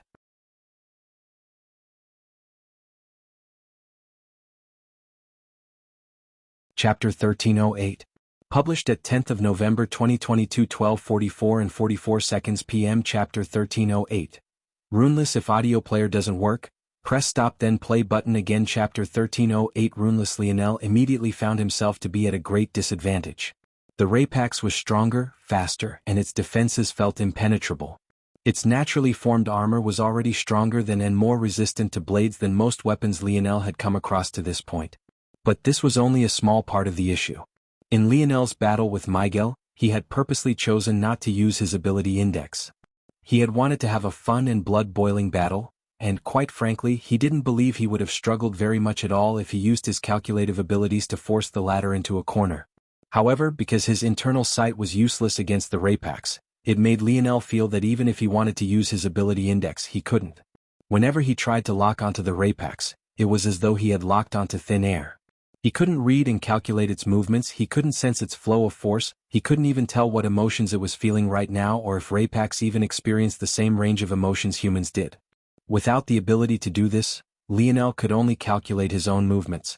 But, because he could only use his eyes to monitor the Rapax, not to mention the fact he wasn't familiar with its anatomy at all to begin with, the result was just him repeatedly retreating. It also didn't help that this was the first kicking expert Lionel had ever fought before. He didn't even have a human frame of reference, let alone one for a Rapax. Lionel couldn't even tell what tier this Rapax was at. For all he knew, this creature was still in the third dimension, giving him all the trouble he could possibly ask for. Luckily, the trees around him were like absolute defenses. Or so Lionel thought until Lionel continued to shoot backward, mapping out a path to his back. His steps were nimble and his gaze was cold. This chapter upload first at Novel Bin. Net. If you want to read more chapters, please visit Novel Next. Com. To experience faster update speed, he ducked behind another tree, and that was exactly when it happened. Losing its patience, the Rapax kicked out anyway. As though a knife through butter, its curved claws split the side of a black tree into four, shooting for Lionel's head and appearing before him in the blink of an eye. Lionel's pupils constricted. He had been leaning his head to one side of the tree to begin with because he had to keep an eye on the Rapax at all times. If he failed to do so, there was no telling if it would find a way to vanish outside the line of his sight. Unfortunately, that caution allowed just enough of his head to be exposed to the side. The Rapax shouldn't have had the angle to harm him. But who would have thought that it would go through the tree itself?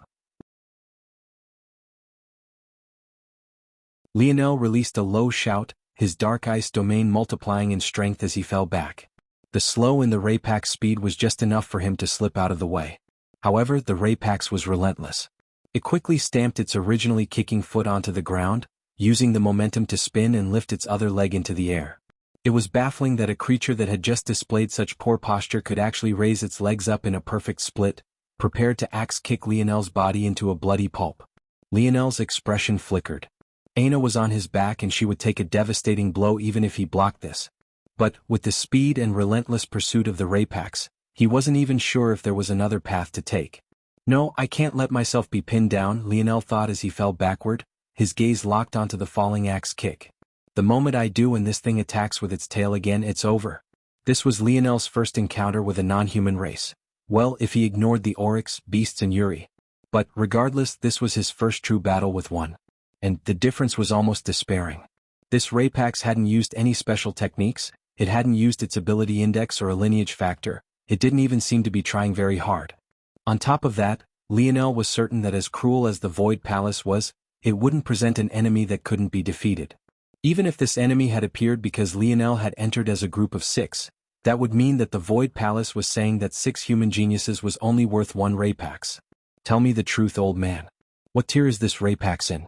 Despite the desperate situation, Lionel suddenly became frighteningly calm, his gaze placid as he watched the descending foot even as he, himself, fell backward. This chapter upload first at Novel Bin. Net. If you want to read more chapters, please visit Novel Next. Com. To experience faster update speed, you see those spurs on its metallic tail? Upon entering the 4th dimension, a Rapax will finally grow its tail. Upon entering the 5th, its tail will gain a blade. For every tier upward it goes within the 5th dimension, it will gain a pair of metallic spurs. Lionel's gaze narrowed. The Rapax had 4 spurs. It was in Tier 3 of the 5th dimension. I should also probably mention that this Rapax is runeless. So, it's at most a mass-produced foot soldier. This Rapax is the lowest common denominator of their race. You see how far the gap is yet? Lionel didn't say anything to this, his gaze only growing indifferent to the point its coldness returned. It was right then that a frightening crimson erupted from within his irises. A fiendish grin spread across Lionel's face. A king losing to a foot soldier, huh? The tendrils of darkness to Lionel's back shot out, grabbing onto 2 trees and pulling hard. Lionel's falling figure was whipped back like a rock out of a slingshot, his gaze only growing more fiendish. Let's do this, alien. The foggy darkness around Lionel grew several-fold. In one instant, the forest seemed silent.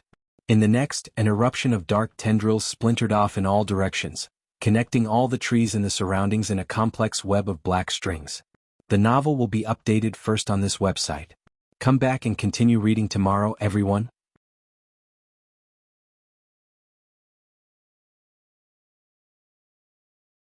Chapter 1309. Published at 10th of November 2022, 12:44 and 42 seconds p.m. Chapter 1309. Revolve around me. If audio player doesn't work, press stop then play button again. Chapter 1309. Revolve around me. Seemingly feeling Lionel's battle intent, the Rapax howled, billowing steam jetting out from its pores and causing its silver natural armor to tinge with red. With a step, it immediately tore through the tendrils that Lionel had blanketed the forest Indiana. But, just as quickly as it did so, more swarmed to replace them. Lionel reached to his back. Tapping Aina with the finger-glove form of the segmented cube, he sent her inside. He wasn't sure if he could trust himself to not harm her with what he was about to do. His hair billowed in the wind, his body crouching atop a branch as the Rapax barreled toward him. The spear domain crown glowed a brighter and brighter shade of gold above his forehead, pulsing strands of bronze, violet and crimson jetting out from his body. Lionel's body erupted with flames, his body becoming enveloped by a smoldering heat that clashed and fought against the oppressive cold of his dark ice armor. Releasing a steamy breath, his irises were almost completely taken over by a red gold. Destruction. Lionel vanished. Almost the instant he did, the branch he had just been standing up crumbled to nothing more than ash.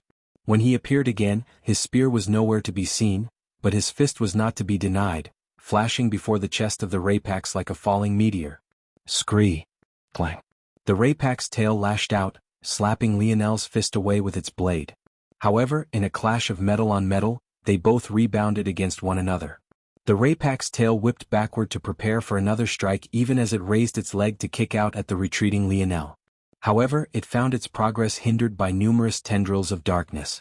At the same time, Lionel had already smashed a foot into the ground, stopping his backward progress and shooting forward like a blazing star.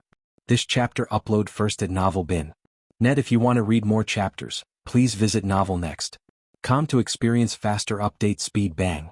Bang. Bang. Having lost its balance due to the entanglement of its tail, the Rapax could only use its arms and one knee to block Lionel's torrent of punches. However, there was something different about these compared to Lionel's previous strikes. They hurt. The Rapax was pushed backward, but it found its retreat slowed by Lionel's dark ice domain. With quick strikes, Lionel tapped at the air 3 times. Violent slashing arcs of fire-infused spear force jetted outward, aiming perfectly for the joints of the Rapax which remained unprotected by its natural armor. Lionel's fighting style remained fluid, filled with pace and a relentless pursuit. It was clear that the improvements he had gained to his spearmanship had followed his overall style, giving his every action an air of purpose, calculation and wisdom. Scree. The Rapax shrieked, greenish-blue blood flying as its tough skin was cut into. However, Lionel was completely unsatisfied with this result. His spear force layered with radiant force on top of his comprehensions of destruction had only caused so little damage? He wanted more. He needed to see more blood. The joints of Lionel's dark ice armor erupted with billowing flames. If it wasn't for the fact his head was covered by a helmet and a visor, it would have been possible to see that it wasn't just it that had been bathed in fire. Lionel's eyebrows, his hair, even the corner of his mouth shot out with flickering silver-red flames, looking every bit the part of a demon risen from hell. In that moment, even the tendrils of darkness suddenly gained a wild fire rushing through them, the shards of broken space that hung in the air reflecting gorgeous violet lights. Everywhere the Rapax tried to step and move, it found itself swarmed by corrosive flames from all sides. As its injuries grew, the effect of the heat on it only grew, its shrieking only becoming more and more prominent. Lionel was relentless. He took a heavy step forward, blocking a strong leg kick of the Rapax with 2 forearms. He planted a foot hard and sent his other sweeping at the side of the Rapax's planted knee. Bang. This chapter upload first at Novel Bin. Net. If you want to read more chapters, please visit Novel Next. To experience faster update speed almost instantly, the Rapax buckled. It reached out with its tail to pierce the ground for balance, but it was once again thwarted by the endless tendrils of darkness laced about the trees around him. Lionel took another heavy step forward, taking advantage of the Rapax lost momentum to send out a strong punch to its chest. Bang! The Rapax fell back, slamming heavily to the ground and falling through a swath of flame-laced dark tendrils. It suddenly found its body completely encased from all sides. It had been able to snap 1, 2 and even 10 tendrils easily. But what about hundreds? What about thousands? Scree! Even fallen, the Rapax's lethal claws whipped out at Lionel, its long legs still seeking out the kill. However, without proper leverage, the strength behind it was at best a tenth of its peak. With a savage spear force-laced swipe downward, Lionel clashed with the upward swinging claw, smashing them right back into the ground and leaping atop the tied-down Rapax. Lionel's gaze blazed, his palm rising into the air. An enormous radiant core formed. But this time it was laced with a destructive will. Bang! Lionel's armor expanded by a size before shrinking, numerous tiny cracks spreading across its surface before rapidly healing.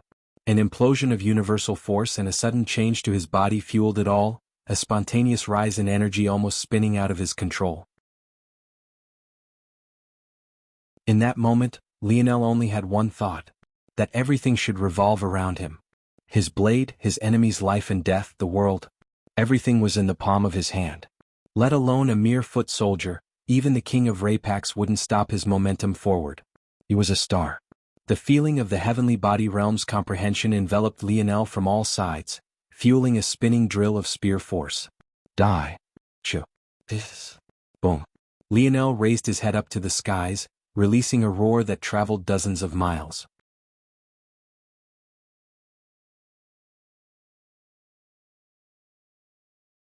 Chapter 1310. Published at 10th of November 2022, 12:44 and 40 seconds p.m. Chapter 1310. Fusion. If audio player doesn't work, press stop then play button again. Chapter 1310. Fusion. Look at this brat, roaring at the top of his lungs as though he's actually accomplished something. Even I feel embarrassed. Wise Star Order clicked his tongue, shaking his head. Lionel exhaled a long billowing breath, pretending as though he hadn't heard a single thing the old man said. Maybe it was a bit silly that he had reacted like this after defeating a being 2 tiers below him, but he was excited nonetheless. With a thought, Lionel quickly placed the Rapax corpse within a snow globe and let the flames, his runes and his armor slowly retreating into his body. Lionel's mind was already swimming with thoughts of how to use the Rapax corpse. But the truth was that he had only placed it within the snow globe just now so that the zone couldn't recognize that he had won just yet. Though he was on a time crunch, Lionel still wanted a moment to take a breather. The segmented cube shot off of Lionel's finger and expanded. Then he disappeared within it. In the skies, Cornelius gazed upon the images flashing before him, unsure of what to say or think for a long while. This chapter upload first at Novel Bin. Net. If you want to read more chapters, please visit Novel Next. To experience faster update speed. His shock wasn't exactly related to the defeat of the Rapax. If there weren't at least some humans who could defeat Rapax on their own, what hope or chance would the human domain have had in lasting so long? The main issue was that upon a first encounter, things shouldn't have gone so easily. Could it be that Velasco prepared him for this as well? Cornelius had no idea what sort of parenting practices Val used. He had already been shocked enough that Spear Domain and the segmented cube were actually in Lionel's hands. Anyone seeing such a thing would think that Lionel had been pampered and handed everything on a silver platter. At that point, the idea that Lionel had had targeted training to prepare for this day wasn't so far-fetched. But this was exactly where the cognitive dissonance came in. If Lionel was supposedly prepared ahead of time for all of this, what was with the first half of the fight? Why did he seem like a deer in headlights? Was that just an act? Cornelius didn't believe that a boy could fool his eyes so well, especially not one who seemingly had as hot a temper as Lionel. And that also led to another. That roar of pure emotion, linked with that final breakthrough, it made Cornelius feeling that it was impossible for Lionel to have experience in this matter. Putting all of this together, Cornelius felt that if he had to answer with his life on the line, he would choose to say that this was the very first time Lionel had ever come across a Rapax. Lionel knew that there was a likelihood that he was being watched, so he chose to enter the segmented cube. Though he wasn't absolutely certain, he felt there was a good chance that whatever monitoring the Void Palace had left behind wouldn't be able to penetrate across this barrier. The Rapax make such good soldiers. If the tentacle womb could replicate them. Lionel's expression flickered, but wise Star Order's words danced at the back of his mind, making him feel somewhat conflicted. Ultimately, the Rapax, although they looked different from humans, were a group of people too. Mass-producing them felt wrong even if it wasn't possible, something Lionel wasn't absolutely sure of just yet. This chapter upload first at Novel Bin. Net. If you want to read more chapters, please visit Novel Next. To experience faster update speed. However, if Lionel thought about it, wasn't it the same for beasts? They might have been unintelligent in the third dimension, but could the same be said now? He could feel the complexity of Blackstar's thoughts every day. He had seen the kind of devious and well laid out plans the golden-scaled koi fish had made. How could he still, with a straight face, say that beasts were different? And yet, wasn't he trying to mass-produce them either way? It might not be necessary to worry about such a moral dilemma. After the tentacle womb had absorbed Monkey's ability, it had undergone a qualitative change. In fact, it was so extensive and wide-ranging that Lionel had actually left the dictionary to analyze it over several months. Though there was a small pause in that when he took it out to analyze to the subdimensional zone, it should be about finished by now. In that time, Lionel had grasped tidbits of its abilities here and there. From what he had learned, it was very possible that he wouldn't have to worry about it at all. The fundamental change that Lionel was the most excited for was the fact that the tentacle womb would no longer need multiple samples of the same DNA to replicate it properly. It had to be remembered that when two ability indexes fused, the result wasn't additive and it wasn't necessarily exponential either. Rather, an average of the two abilities would be added then divided in two. The result would then be a perfect reflection of both original abilities. This was why Lionel couldn't just randomly absorb any strong ability he came across even if he now had the silver tablet. Though Lionel thought that the fusion of Monkey's doubling ability and the tentacle womb's duplication ability would work well together, he wouldn't have definitive proof of this until he saw the results. And, at least for this first portion, he wasn't disappointed. In the past, the tentacle womb had to have many samples. The more powerful the creature, the more samples of it were needed. But the fallacy in this was clear. How could it be so easy to find so many powerful creatures? And even if you did, how could they all possibly share the same ability? Due to this, Lionel felt investing in the tentacle womb would be a poor use of resources. He could create crafts that were far more useful. But now, after gaining a portion of Monkey's doubling ability, the tentacle womb only needed a single complete sample. Then it could replicate it as many times as it needed to meet its goals. The novel will be updated first on this website. Come back and continue reading tomorrow, everyone.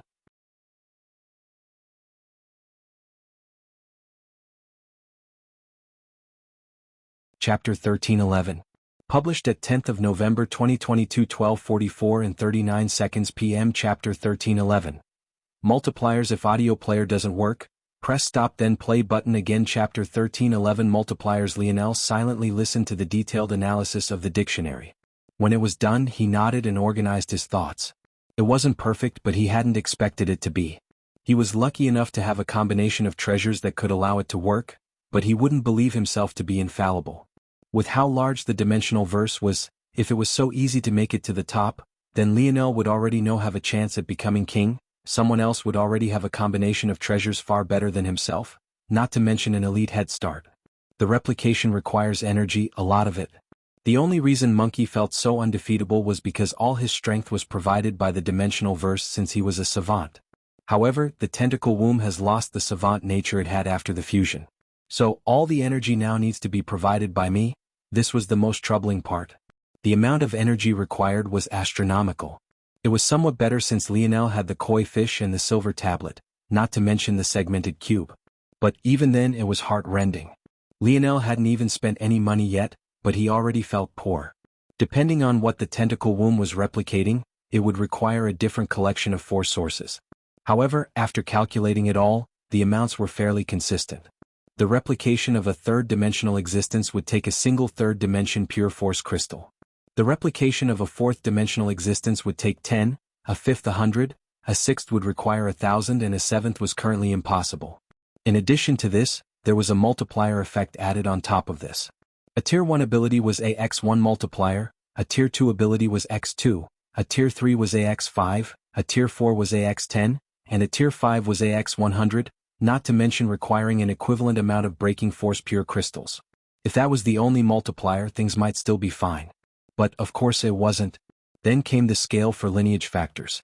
Fourth-dimensional lineage factor came with a base multiplier of x2, fifth-dimensional lineage factors were x5, sixth-dimensional were x10, and seventh-dimensional lineage factors couldn't be replicated. This chapter upload first at Novel Bin. Net. If you want to read more chapters, please visit Novel Next. To experience faster update speed than there were innate nodes. This made things even more complicated. There were two categories to consider. One was the rarity of the force and the second was its inherent ranking. Within the first category of rarity there were 4 tiers. Bottom tier forces like normal elements of wind, fire and like without special add-ons or abilities. Middle tier forces that could be considered a step beyond like light elemental and dark elemental forces. There were then high tier forces like space elemental and dream force. And finally there were the pinnacle forces. These included fusion forces like Lionel's Scarlet Star Force, and it also touched upon forces that existed on planes of their own like Anarchic Force, Universal Force and Breaking Force. To form an innate node of the bottom tier, it would require x10 multiplier, middle would require x100, and high tie would require x1000. As for pinnacle tier, it was currently impossible. These multipliers only became worse when the individual ranking of the innate node was taken into consideration. This was already an overwhelming amount of information to take in. But there was a reason the dictionary had taken so long to analyze everything. Because there was even more, and these might even be more important than the previously mentioned parameters. These parameters were related to the sentience and overall constitution of the replicated creature. It didn't matter how much talent you stuffed into a clone if they had the intelligence of a toddler, and it definitely didn't matter if the materials they were constructed of were simply too fragile. Toward this end, the tentacle womb had the ability to assign a level of intelligence. This ranged from empty vessel to low IQ, middle IQ, high IQ, and fully sentient. An empty vessel would only be useful for the likes of Y-Star Order and Era who could ditch their bodies and pick up a new one at their leisure. Such a creation would be absolutely useless to Lionel who needed an army of actual soldiers. Unsurprisingly, the multiplier for this was just x1. The low IQ variant was a measure better but not by much. It only had the ability to sustain itself and work on instinct. It could feel hunger and its body knew how to pump its blood and move its heart. But this was all. This came with a multiplier of x2. This chapter upload first at Novel Bin. Net. If you want to read more chapters, please visit Novel Next. To experience faster update speed, the middle IQ variant was basically the minimum requirement for a decent soldier. Though they couldn't have complex thoughts of their own, they could follow orders. They could attack when they were told and retreat when they were told. This came with a multiplier of x5.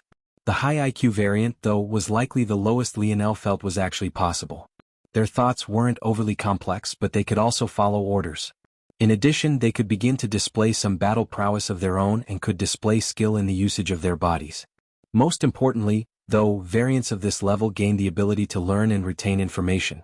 This came with a x10 multiplier. The final level spoke for itself, but it was unfortunately impossible for the tentacle womb to do this. Or, depending on the way you looked at it, it might be for the best. Finally, there was the constitution of the construct. Clones tended to have far shorter lifespans and far less durability than real living beings. Just healing from a middle-tier injury could shave years off their already short lives. However, the tentacle womb could actually combat this. At the first tier, a clone would have a lifespan of 6 months. At the second it would be 1 year, then 2, then 5, then 10 at the highest. In addition, those with the highest constitution could be recycled and produce a new unit at less than a fraction of the original cost. Unsurprisingly, these also came with ridiculous multipliers. The first level was x1, then x2, then x10, then x100 and finally x1000. With all of this laid out, if Lionel wanted to replicate just one of these Rapax foot soldiers, it would cost 1 million fifth-dimensional pure force crystals, and that's assuming it had a Tier 1 ability index, no lineage factor and no innate node. Lionel exhaled a breath.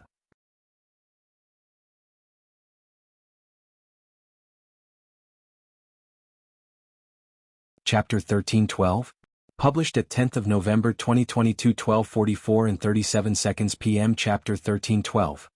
Deity if audio player doesn't work, press stop then play button again. Chapter 1312. Deity Lionel had tried forming a pure force crystal for several months previously, but he had failed to form even a single one. Not a single one. How was he supposed to gather 1,000,000 under these conditions? He wouldn't even know where to begin. Luckily he didn't have to worry about this alone for long. Hey old man, come to Lab 001 for a second. Lionel didn't speak loudly, but he controlled everything with the segmented cube. With a thought, his voice would be projected anywhere he wanted it. Y Star Order had been within his segmented cube the whole time, having fun with his new favorite toys, or rather, disciples. This was good though, as it seemed that Candle and Vice were actually doing much better. Not long after Lionel called out, all three came into the lab to find the enormous tentacle womb looming within a glass case. Candle and Vice weren't allowed into the lab setting usually, so this was only the second time they were seeing the tentacle womb after they first fought it. Candle almost immediately hid behind Y's Star Order, shrinking herself down to the point it seemed she might want to vanish completely. Though, this was much better than her panic producing hundreds of impenetrable barriers. Despite Candle's reaction, the current tentacle womb actually looked much better than it did in the past and even seemed to be tending toward a more aesthetically pleasing variance. Its bottom half was still as grotesque as ever, a vine network of slimy, grayish, purplish, blackish tentacles, protecting the exit of its womb. However, its upper half had become a budding flower with more layers and petals than most could care to count and sharing the very same color scheme. The mind of the tentacle womb was hidden within, and there was actually the face of a beautiful woman that took up the center of the bud. The face was an inhuman sort of beautiful, the kind that felt computer-generated. Due to this, despite the fact it was objectively more beautiful than any face Lionel had ever seen, including his mother and Anna's, it still didn't truly feel like it was. This chapter upload first at Novel Bin. Net. If you want to read more chapters, please visit Novel Next. Com to experience faster update speed. It also obviously didn't help that the face appeared in such an odd location. That said, Lionel could imagine that as the tentacle womb finished its evolution, it would grow into its own and likely finish what was likely just the beginning stages of its maturation. What did you call me here for? I have questions, of course. What are your thoughts on pure force crystals? Rare in the human domain. Y Star Order replied. In the human domain? Why specifically in the human domain? Pure force crystals are the representation of purity. They follow just one path and are dead set on it. In the human domain there are too many disciples, not enough unified thought, too much free thinking. It's not an environment conducive to the appearance of pure force crystals. Lionel's brow furrowed. The way Y Star Order talked about things seemed simple, but they were laced with profound meanings far beyond his comprehension. He spoke of the creation of an inanimate object as though it hinged on what the animate did. In the past, Lionel might have already dismissed this as absolutely ridiculous. But he had learned enough from Y Star Order by now to understand how it all came together. The introduction of the life grade to him opened up a whole new door. And when he felt the last dying wish of his crafter's quill, he realized just how tangible that reality was. At that point, these matters didn't feel so ridiculous to him at all, and he had even accepted them wholeheartedly. Then let me guess, the spirituals have the highest concentration of pure force crystals there is? I guess the answer to that is both yes and no. This chapter upload first at Novel Bin. Net. If you want to read more chapters, please visit Novel Next. Com to experience faster update speed. How so? Well, specific tribes of spirituals would have very specific stores of pure force crystals, namely elemental ones. But they might not necessarily have others. Those will be left mostly to other races. What about the Raypaks? They're a good example. Their natural armor makes the density of defense-specific pure force crystals especially high. In addition, they have a large variety of pure force crystals that directly benefit the body. I see. So if I need 1,000,000 fifth-dimensional force crystals, what do I do? Lionel sighed. He wanted to say that he could rely on the koi fish, but how would he do that? It had very clearly shown him its limits just a day ago when it failed to separate anarchic force from regular force. Obviously, it had its limits and they were quite severe. Do you think him a god? Y Star Order looked at Lionel as though he was looking at an idiot. He couldn't understand how someone could be so smart and yet simultaneously stupid. Alright, I'll take a different approach then. Lionel began to explain to Y Star Order all the cards he had in his hands, from the tentacle womb to the koi fish, not to mention their deficiencies. With those things laid out, he waited in hopes of hearing a different answer. Of course the fish wasn't able to separate out force here. It's a fifth-dimensional existence and you haven't spent any time nurturing it at all. This is a seventh-dimensional world. If it was already powerful enough to do as it pleased here, you think you would have been able to subdue it so easily. A koi fish with those characteristics would be like a worshipped deity in the spiritual's domain. Creatures with this ability are very rare and have elevated intelligence. How an idiot like you managed to catch one is beyond me. Also, the difficulty of forming pure force crystals is all relative. If you're in a fifth-dimensional world, especially in a region as weak as the Milky Way, of course you wouldn't form even one in several months. But if you're in a seventh-dimensional world, a single fifth-dimensional pure force crystal isn't nearly as valuable. Lionel's brows shot up. The novel will be updated first on this website. Come back and continue reading tomorrow, everyone.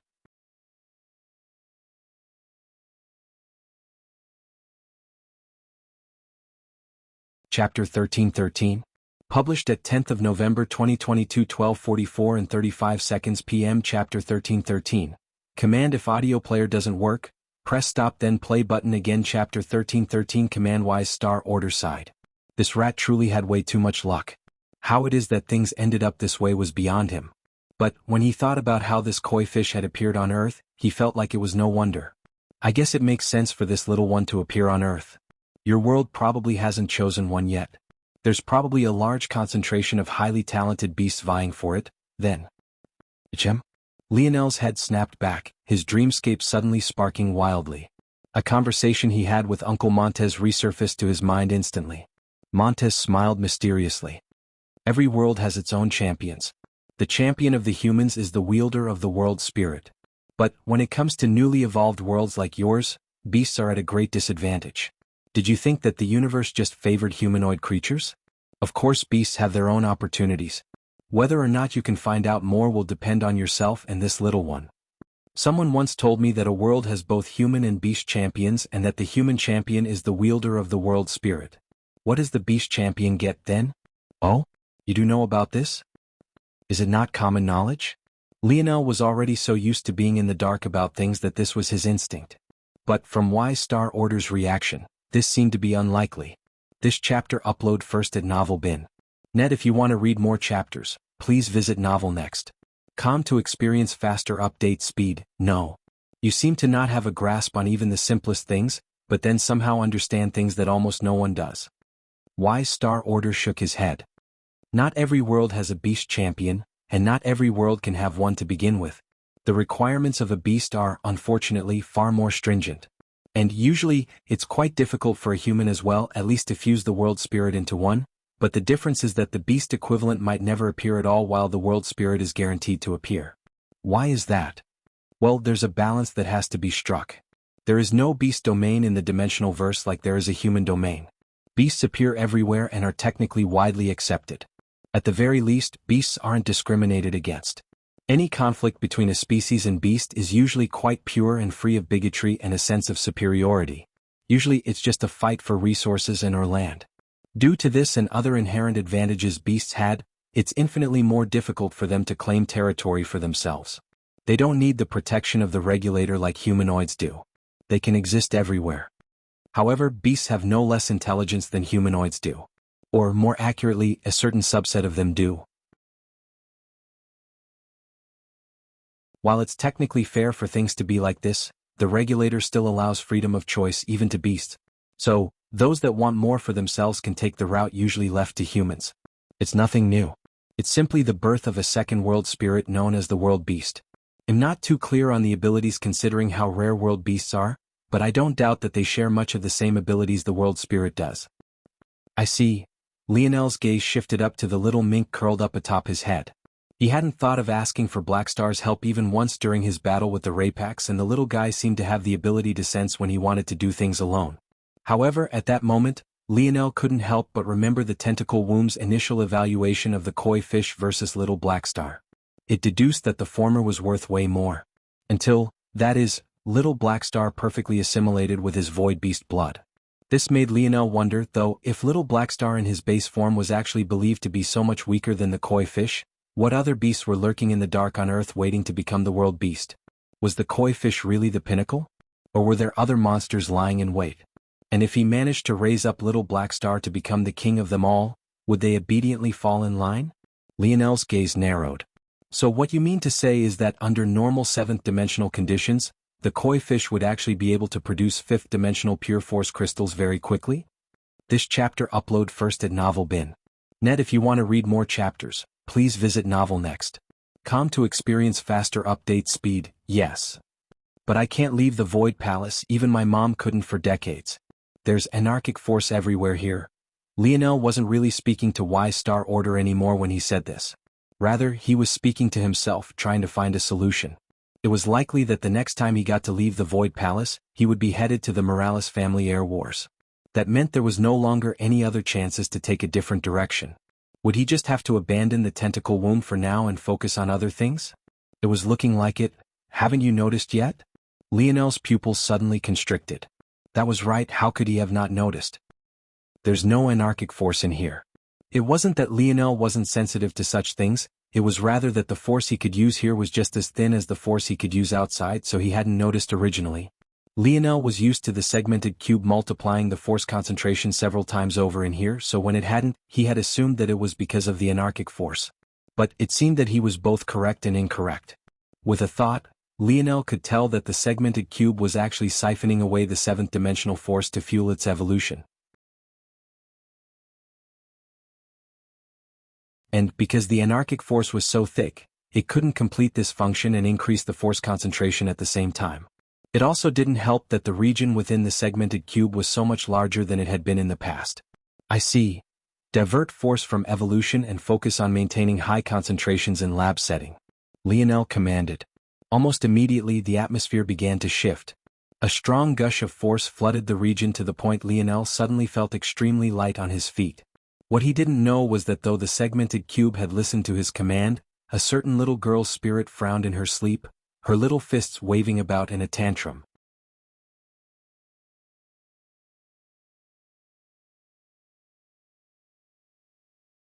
Chapter 13-14. Published at 10th of November 2022 12:44 and 34 seconds p.m. Chapter 13-14. What is it worth? If audio player doesn't work, press stop then play button again. Chapter 13-14. What is it worth? With the change to the segmented cube, Lionel felt as though he could finally breathe. It was as though he had been taking half breaths all this time, slowly suffocating, and he only now became aware of just how much oxygen he had been missing out on. He didn't realize how much he had missed high densities of force until now. But, more shockingly, he hadn't realized just how good just breathing in a density of 7th-dimensional force felt. With a thought, Lionel's mind reached out to the golden-scaled koi fish and had it begin to work. Still scared from its previous failure, the little one was a bit hesitant at first, but quickly acclimated once realizing that the air had been thoroughly cleansed. Lionel watched this scene intently, not taking his eyes away. The true selection had suddenly taken a back seat for a moment. And to Lionel's shock, just moments later, the golden-scaled koi fish opened its little mouth, its fins still gliding through the water like thin strips of white silk. A strong surge of force formed, radiating outward with a purity hardly seen. The entire lab was covered in a pure white fog that almost made Lionel moan. And then it happened, the segmented cube whirred to life under Lionel's command. The white fog concentrated, and almost instantly began churning out pure force crystals. In just a moment, a pile of 10 had formed and it showed no signs of stopping. There was no cohesive whole at all. Lionel could see crystals of all sorts of elements within. He knew that depending on the subject he wanted to clone, he would need to make the golden-scaled koi fish focus on very specific types of force which would likely slow its progress greatly. But this did nothing to dampen his mood at all. This chapter upload first at Novel Bin. Net, if you want to read more chapters, please visit Novel Next. Com to experience faster update speed, just 2 seconds to form 10 5th-dimensional pure force crystals. 2 seconds. At that sort of pace, it would only take just 2 to 3 days to form the million needed to clone one low-level Rapax. After a surge of excitement, Lionel forced himself to calm down. Things were finally slowly coming together, but he still couldn't get ahead of himself. There were many things that needed to be worked out. In addition, he still wasn't sure if making a bunch of clones was the best use of his resources right this moment. While it sounded like a great idea, clones were a hassle. Setting aside the moral dilemma, they had short lifespans and would require constant command to show their true potential. In addition, it had to be understood that the pure force crystals needed to create them was just an initial investment. Every clone formed would manifest at Tier 1 of the dimension they were born into. If Lionel wanted to grow their strength, he would have to feed them more force crystals. In addition, even the highest constitution the tentacle womb was capable of reproducing right now couldn't break through dimensions, meaning they would never be able to reach a new level. At least not at the tentacle womb's current level. There were all sorts of other small problems that Lionel couldn't even bother to deal with right now. It would be better if I invested everything into evolving the tentacle womb and koi fish now, leaving cloning until later. I have a feeling that fifth-dimensional clones wouldn't be helpful to me in the slightest, and I wouldn't be able to form sixth-dimensional force crystals until the koi fish entered the sixth dimension, likewise for the tentacle womb. It can't form sixth-dimensional beings until it too enters the sixth dimension. Lionel was under no illusions that fifth-dimensional backers would be enough to win him the air wars. Not only would he need strength well into the sixth dimension, so too would his subordinates. If he got greedy now and lost his patience chasing numbers, he would be handicapping himself. Luckily, Lionel had only wanted a proof of concept for now. He had a much better idea for what he should be focused on right this moment. With a thought, the silver tablet appeared once more. This chapter upload first at Novel Bin. Net. If you want to read more chapters, please visit Novel Next. To experience faster update speed within this thing, many outstanding talents were slumbering. Not to mention Lionel's generals and especially Goggles. Lionel often found himself thinking back to the speedster and his former fiancée. Lionel had already decided. On the outside, his brothers would build up their strength and charge their way into the Void Palace. And, on the inside, the core of his faction would begin with himself, Noah, Aina, the others and the geniuses slumbering within this silver tablet. It was about time that Lionel unleashed Little Black Star. He had been sitting on the little guy's ability steal powers for long enough. First, it was because he didn't want his closest friends to lose their personalities. But now that he had the silver tablet, that was no longer a worry. Within the walls of the Void Palace, with so many geniuses around and so many chances to kill them, what better place could there be to steal abilities? Goggles, I'll awaken you first. With a thought, Lionel had the golden-scaled koi fish focus on gathering pure neutral force. Suddenly, the large and daunting amount of force he needed to gather to resurrect his brothers felt so small and insignificant now. Feeling this change, Lionel couldn't help but sigh. What was life exactly? If you could just stuff someone's soul into a tablet and resurrect them on a whim when you had enough energy, what was life worth? Was he wrong for believing it had any intrinsic value at all? And what about Camelot's existence? Did mere words on a page really give life to living, breathing people? With thoughts, emotions, and aspirations of their own? Lionel remembered how lost he had felt when he realized what secrets the silver tablet was hiding. They were emotions that he had yet to resolve even now. But the question itself was too profound. It made Lionel feel as though there were a large pair of hands hanging over him above, pulling not just him but everyone along at its leisure. Lionel exhaled a long breath, his gaze flickering with resolution. The novel will be updated first on this website. Come back and continue reading tomorrow, everyone.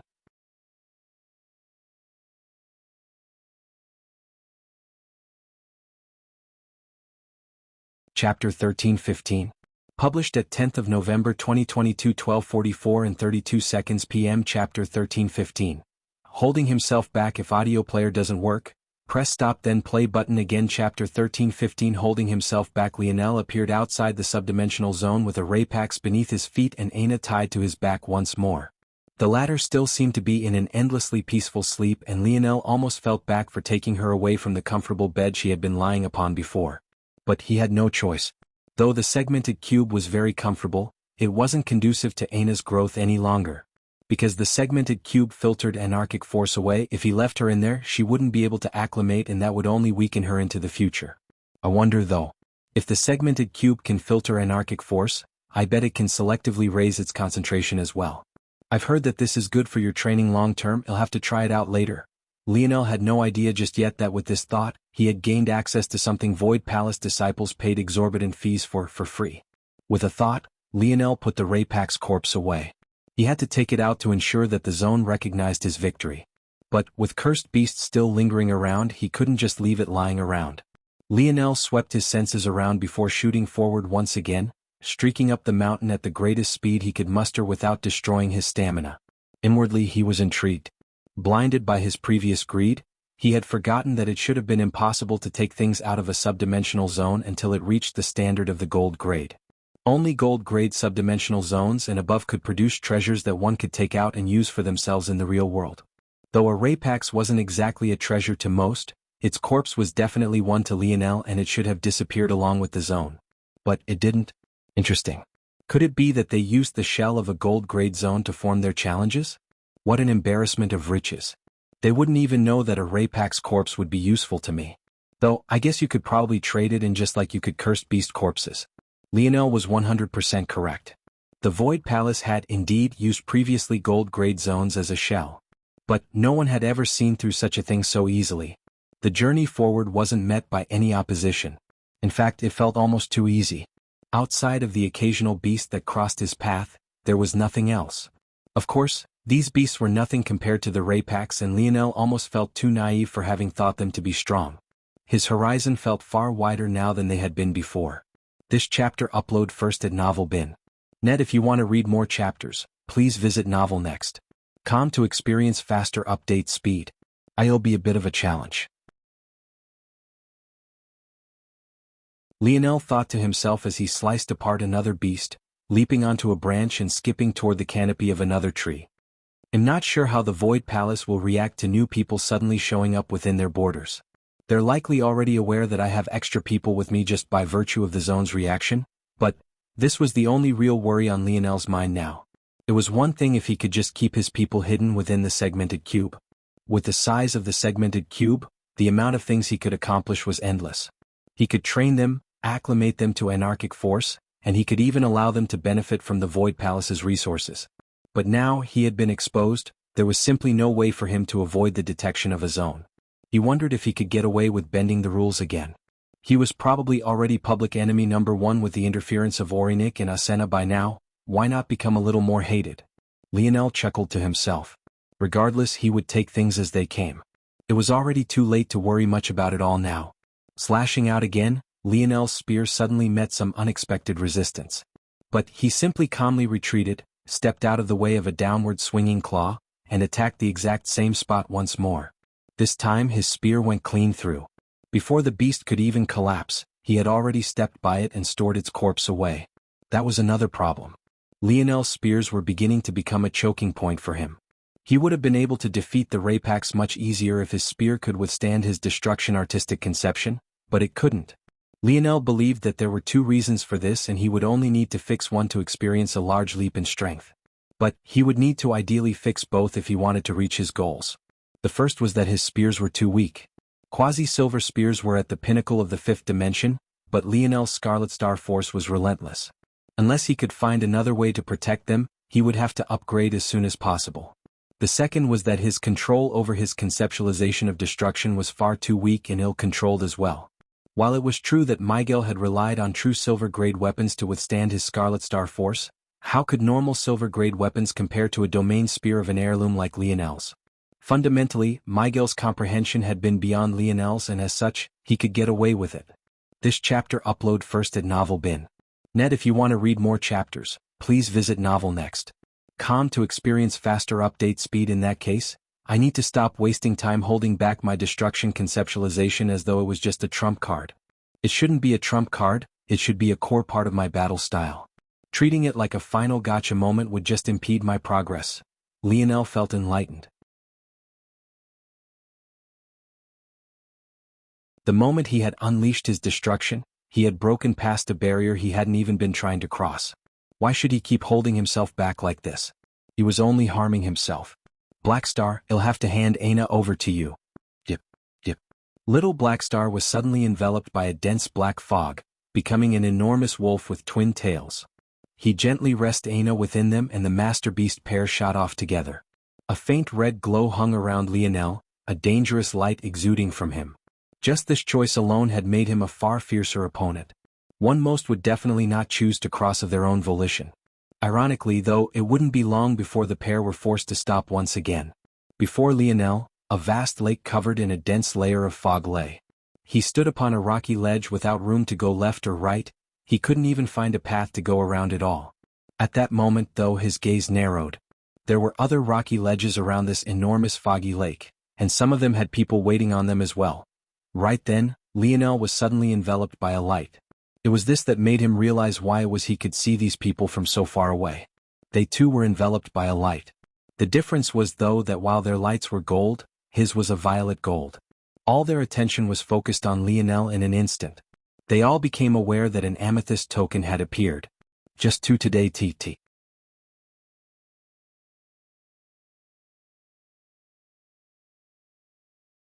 Chapter 13:16. Published at 10th of November 2022 12:44 and 30 seconds p.m. Chapter 13:16. Golden Sector. If audio player doesn't work, press stop then play button again. Chapter 13:16. Golden Sector. Lionel's gaze narrowed. He had a feeling that this was where the true challenges would begin. Everything up until this point was nothing more than a weeding out of sorts, a filter. It seemed that things would only get interesting now. A faint sort of excitement bubbled up within Lionel's heart, a searing heat pulsing above his right hip. This sort of stage, it was the kind he really wanted to be on. He faintly hoped that these people would not disappoint him. Cornelius could see the shift in Lionel's demeanor, and right then, it felt like something that had been confusing him finally snapped into place. Observing Lionel felt like one of the most confusing things he ever had to do. Sometimes the young man was hot, sometimes cold. Sometimes he was murderous and sometimes he was forgiving. Sometimes he was arrogant and at other times he was humble. Sometimes he met the day with a smile and at other times he met it with coldness. As confusing as his personality was, his battle prowess was even more so. Cornelius couldn't even decide whether he was a talent or an average genius, something that was baffling considering the fact the young man had just single-handedly defeated a Raypak soldier. But that only emphasized just how hard it was to get a read on Lionel. Sometimes his true self slumbers, and sometimes it peeks an eye open, groggily observing the world around him as though to check if those before him were worthy. This chapter upload first at NovelBin.net. If you want to read more chapters, please visit NovelNext.com to experience faster update speed. As for when Lionel would truly wake up, Cornelius had no way of knowing, or else maybe he wouldn't be so confused. The main issue, though, was that this was exactly like a certain man. He met the day with a bright smile on his face, joking around and chasing skirts without a care. You would never be able to tell that there was a slumbering monster within him, ready to pounce and destroy everything at the slightest poke.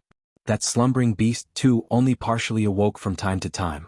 But that day that it had fully awakened, that day when it rose up and unfurled its body roaring into the skies, the Void Palace's very foundation had shaken. What the hell is this? The voice wasn't overly loud, but it was laced with an unconcealed fury.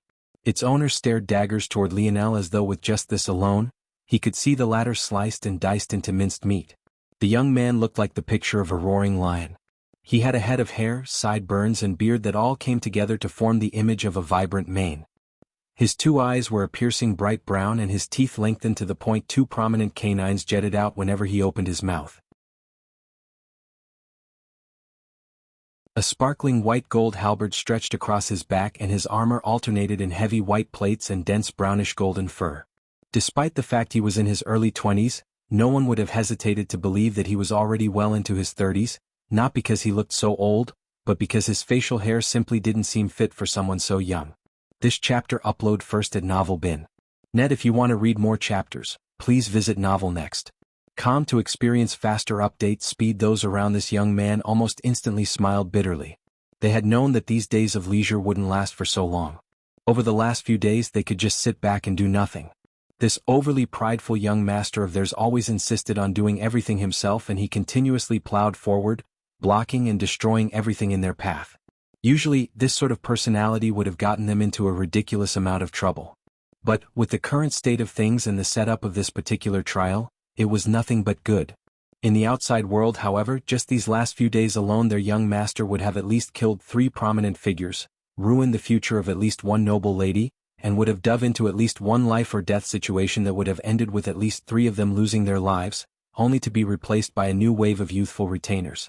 Then they would be forced to spend the next coming days cleaning up the mess while their young master rested, only for them to do it all over again the next week. But, this time, the list of those who hated their young master would have increased by that exact number. It could be said that this young man was even better at stirring up trouble than Lionel. His was Conan Leo, the leading youth of the Golden Sector's Leo family. Much like Conan's attendants had expected such behavior, they also knew why their young master was reacting like this as well. The Golden Sector was unlike most due to its special structure. In conjunction with its complex history, no single family had been able to dominate it. However, unlike the three-pillar sector, the three families that locked heads in the Golden Sector were far higher on the totem pole. In fact, if that very same 1 to 10 scale used to understand the Libra family was used, then these three families would actually faintly surpass them, sitting at solids 8s and 9s. Due to this, despite his achievements, Conan hadn't been able to monopolize the amethyst token like a talent like him would have in practically any other year. Instead, he had been locked into a stalemate with the young heir of the Terrius family, Armand, and the young miss of the Pius family, Simona. Unluckily, all three families had birthed outstanding talents in this generation. As though that wasn't bad enough, Conan, Armand and Simona might have been the tip of the iceberg, but they had several cousins, brothers and sisters who could only be considered a step below. In fact, in a weaker generational pool, it would have been possible for one or two of them to have gained an amethyst token. And one of these individuals was Conan's elder brother who stoically stood to his side right this moment, Gunter Leo. And yet, now all of these geniuses were seeing a right they were snubbed from due to unfortunate luck, sitting in the palm of a nameless young man they had never seen or heard of before. No, they had heard of him just a few days ago. But what they had heard only fueled their rage all the more. The novel will be updated first on this website. Come back and continue reading tomorrow, everyone.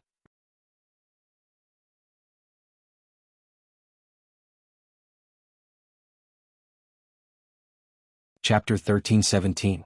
Published at 10th of November 2022 12:44 and 28 seconds p.m. Chapter 1317.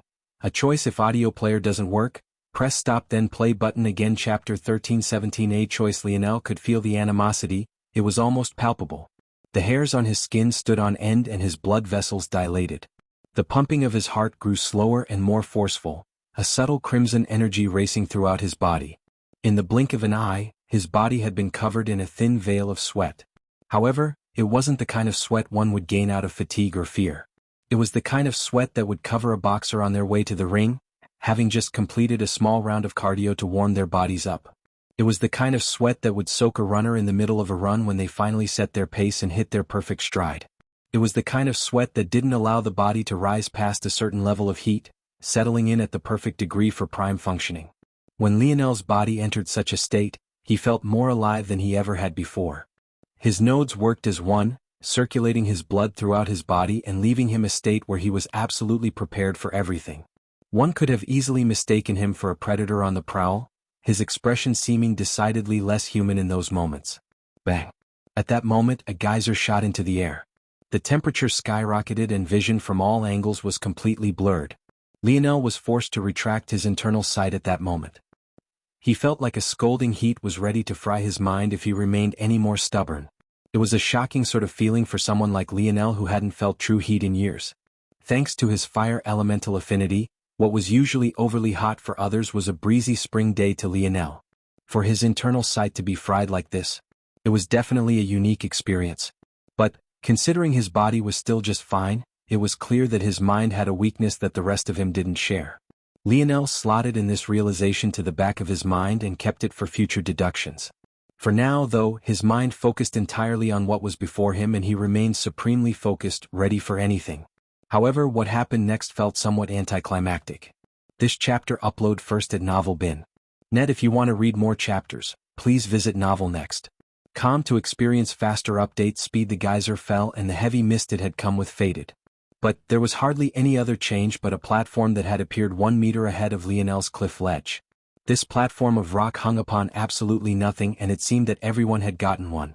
Each group gained exactly one of these. Lionel didn't think very much about it at all. With a single stomp, he leaped onto the platform, little Blackstar following behind him just as quickly. Almost the instant he landed, though, he vanished, disappearing as though he had never been there. The minutes ticked by and soon, with a whoosh, Lionel and Blackstar appeared once more. Nothing seemed to have changed at all. Aina was still resting on Blackstar's tails, little Blackstar was still floating within the forehead of his construct and Lionel still stood, unmoved. However, if one looked very closely, it was possible to see that a subtle hint of blood drizzled down the pointer and middle finger of Lionel's right hand, dripping down to the ground in slow, steady droplets. And at the same time, the fire in his gaze had only grown more savage and unfettered. He stared intently ahead, waiting for the next. And he wasn't disappointed in the slightest. Bang! Another geyser appeared. Lionel seemed to have forgotten about all the eyes on him, intent to focus on what was before him, his mind thirsting for battle as the sheen of sweat that covered him began to emit just the slightest hints of a steamy fog. This time, 3 platforms appeared. One ahead, one to the left and another to the right. The ones to the left and right were about 2 meters away from Lionel's current platform, while the one ahead was just a single meter away once again. Lionel's gaze narrowed when he noticed this change. Despite the fact it was subtle and almost meaningless, it made his mind whir into action. In truth, in this state he wanted to do nothing more than turn his brain off and fight to his heart's content, but to him, this was too obvious of a detail to miss out on. The rules of this game were still obscure, but the general gist was obvious enough to Lionel. Use the platforms, defeat their bosses, and reach a certain destination. This chapter upload first at novel.bin.net. If you want to read more chapters, please visit novel.next.com to experience faster update speed. If the main goal was to reach a destination, then a movement of 2 meters obviously seemed better. Or did it? To Lionel, the destination could be deduced through simple logic. Varying groups of geniuses surrounded the outline of this lake. That meant it would make little sense for the destination to be any opposing bank or cliff edge. By process of elimination, the destination was most likely the center of the lake itself, something that was easily over a kilometer away. At a pace of 1 meter per bout, it would obviously take 1,000 battles for Lionel to reach the center. However, to his left and right there was a movement of 2 meters. The bad news, though, was that unlike the center platform, these ones deviated from the path toward the center. So, although they allowed him to leap a larger distance, they still ultimately left him further away. That said, Lionel had to believe that there was a reason why these left and right platforms would exist. If the Void Palace wanted a simple race to the center, they could have done so. In fact, Lionel wasn't the only one who had jumped at the platform the moment it appeared, and he also now wasn't the only one to have already come out. Now they were all faced with the same dilemma. Would they take the straightforward path? Or would they risk it all for the unknown? Lionel's grin widened. With a stomp of his foot, he launched himself onto the right platform, his intent blazing as he and Blackstar vanished once more. When they reappeared, they found themselves in another foggy world filled with white borders. Ahead lay another Raypak soldier. "I'm sorry everyone, I woke up with a headache today and it threw my whole day off. More action tomorrow, smiley face." You're tuning in to the Han Lee's Wuxia Chronicles YouTube channel. We're so grateful for your support, and don't forget to subscribe to join us on this incredible journey through captivating stories. Your generosity through donations truly makes a world of difference, as it's the primary source of revenue that allows me to expand and enhance this channel for you. Thank you from the bottom of my heart for being a part of this adventure.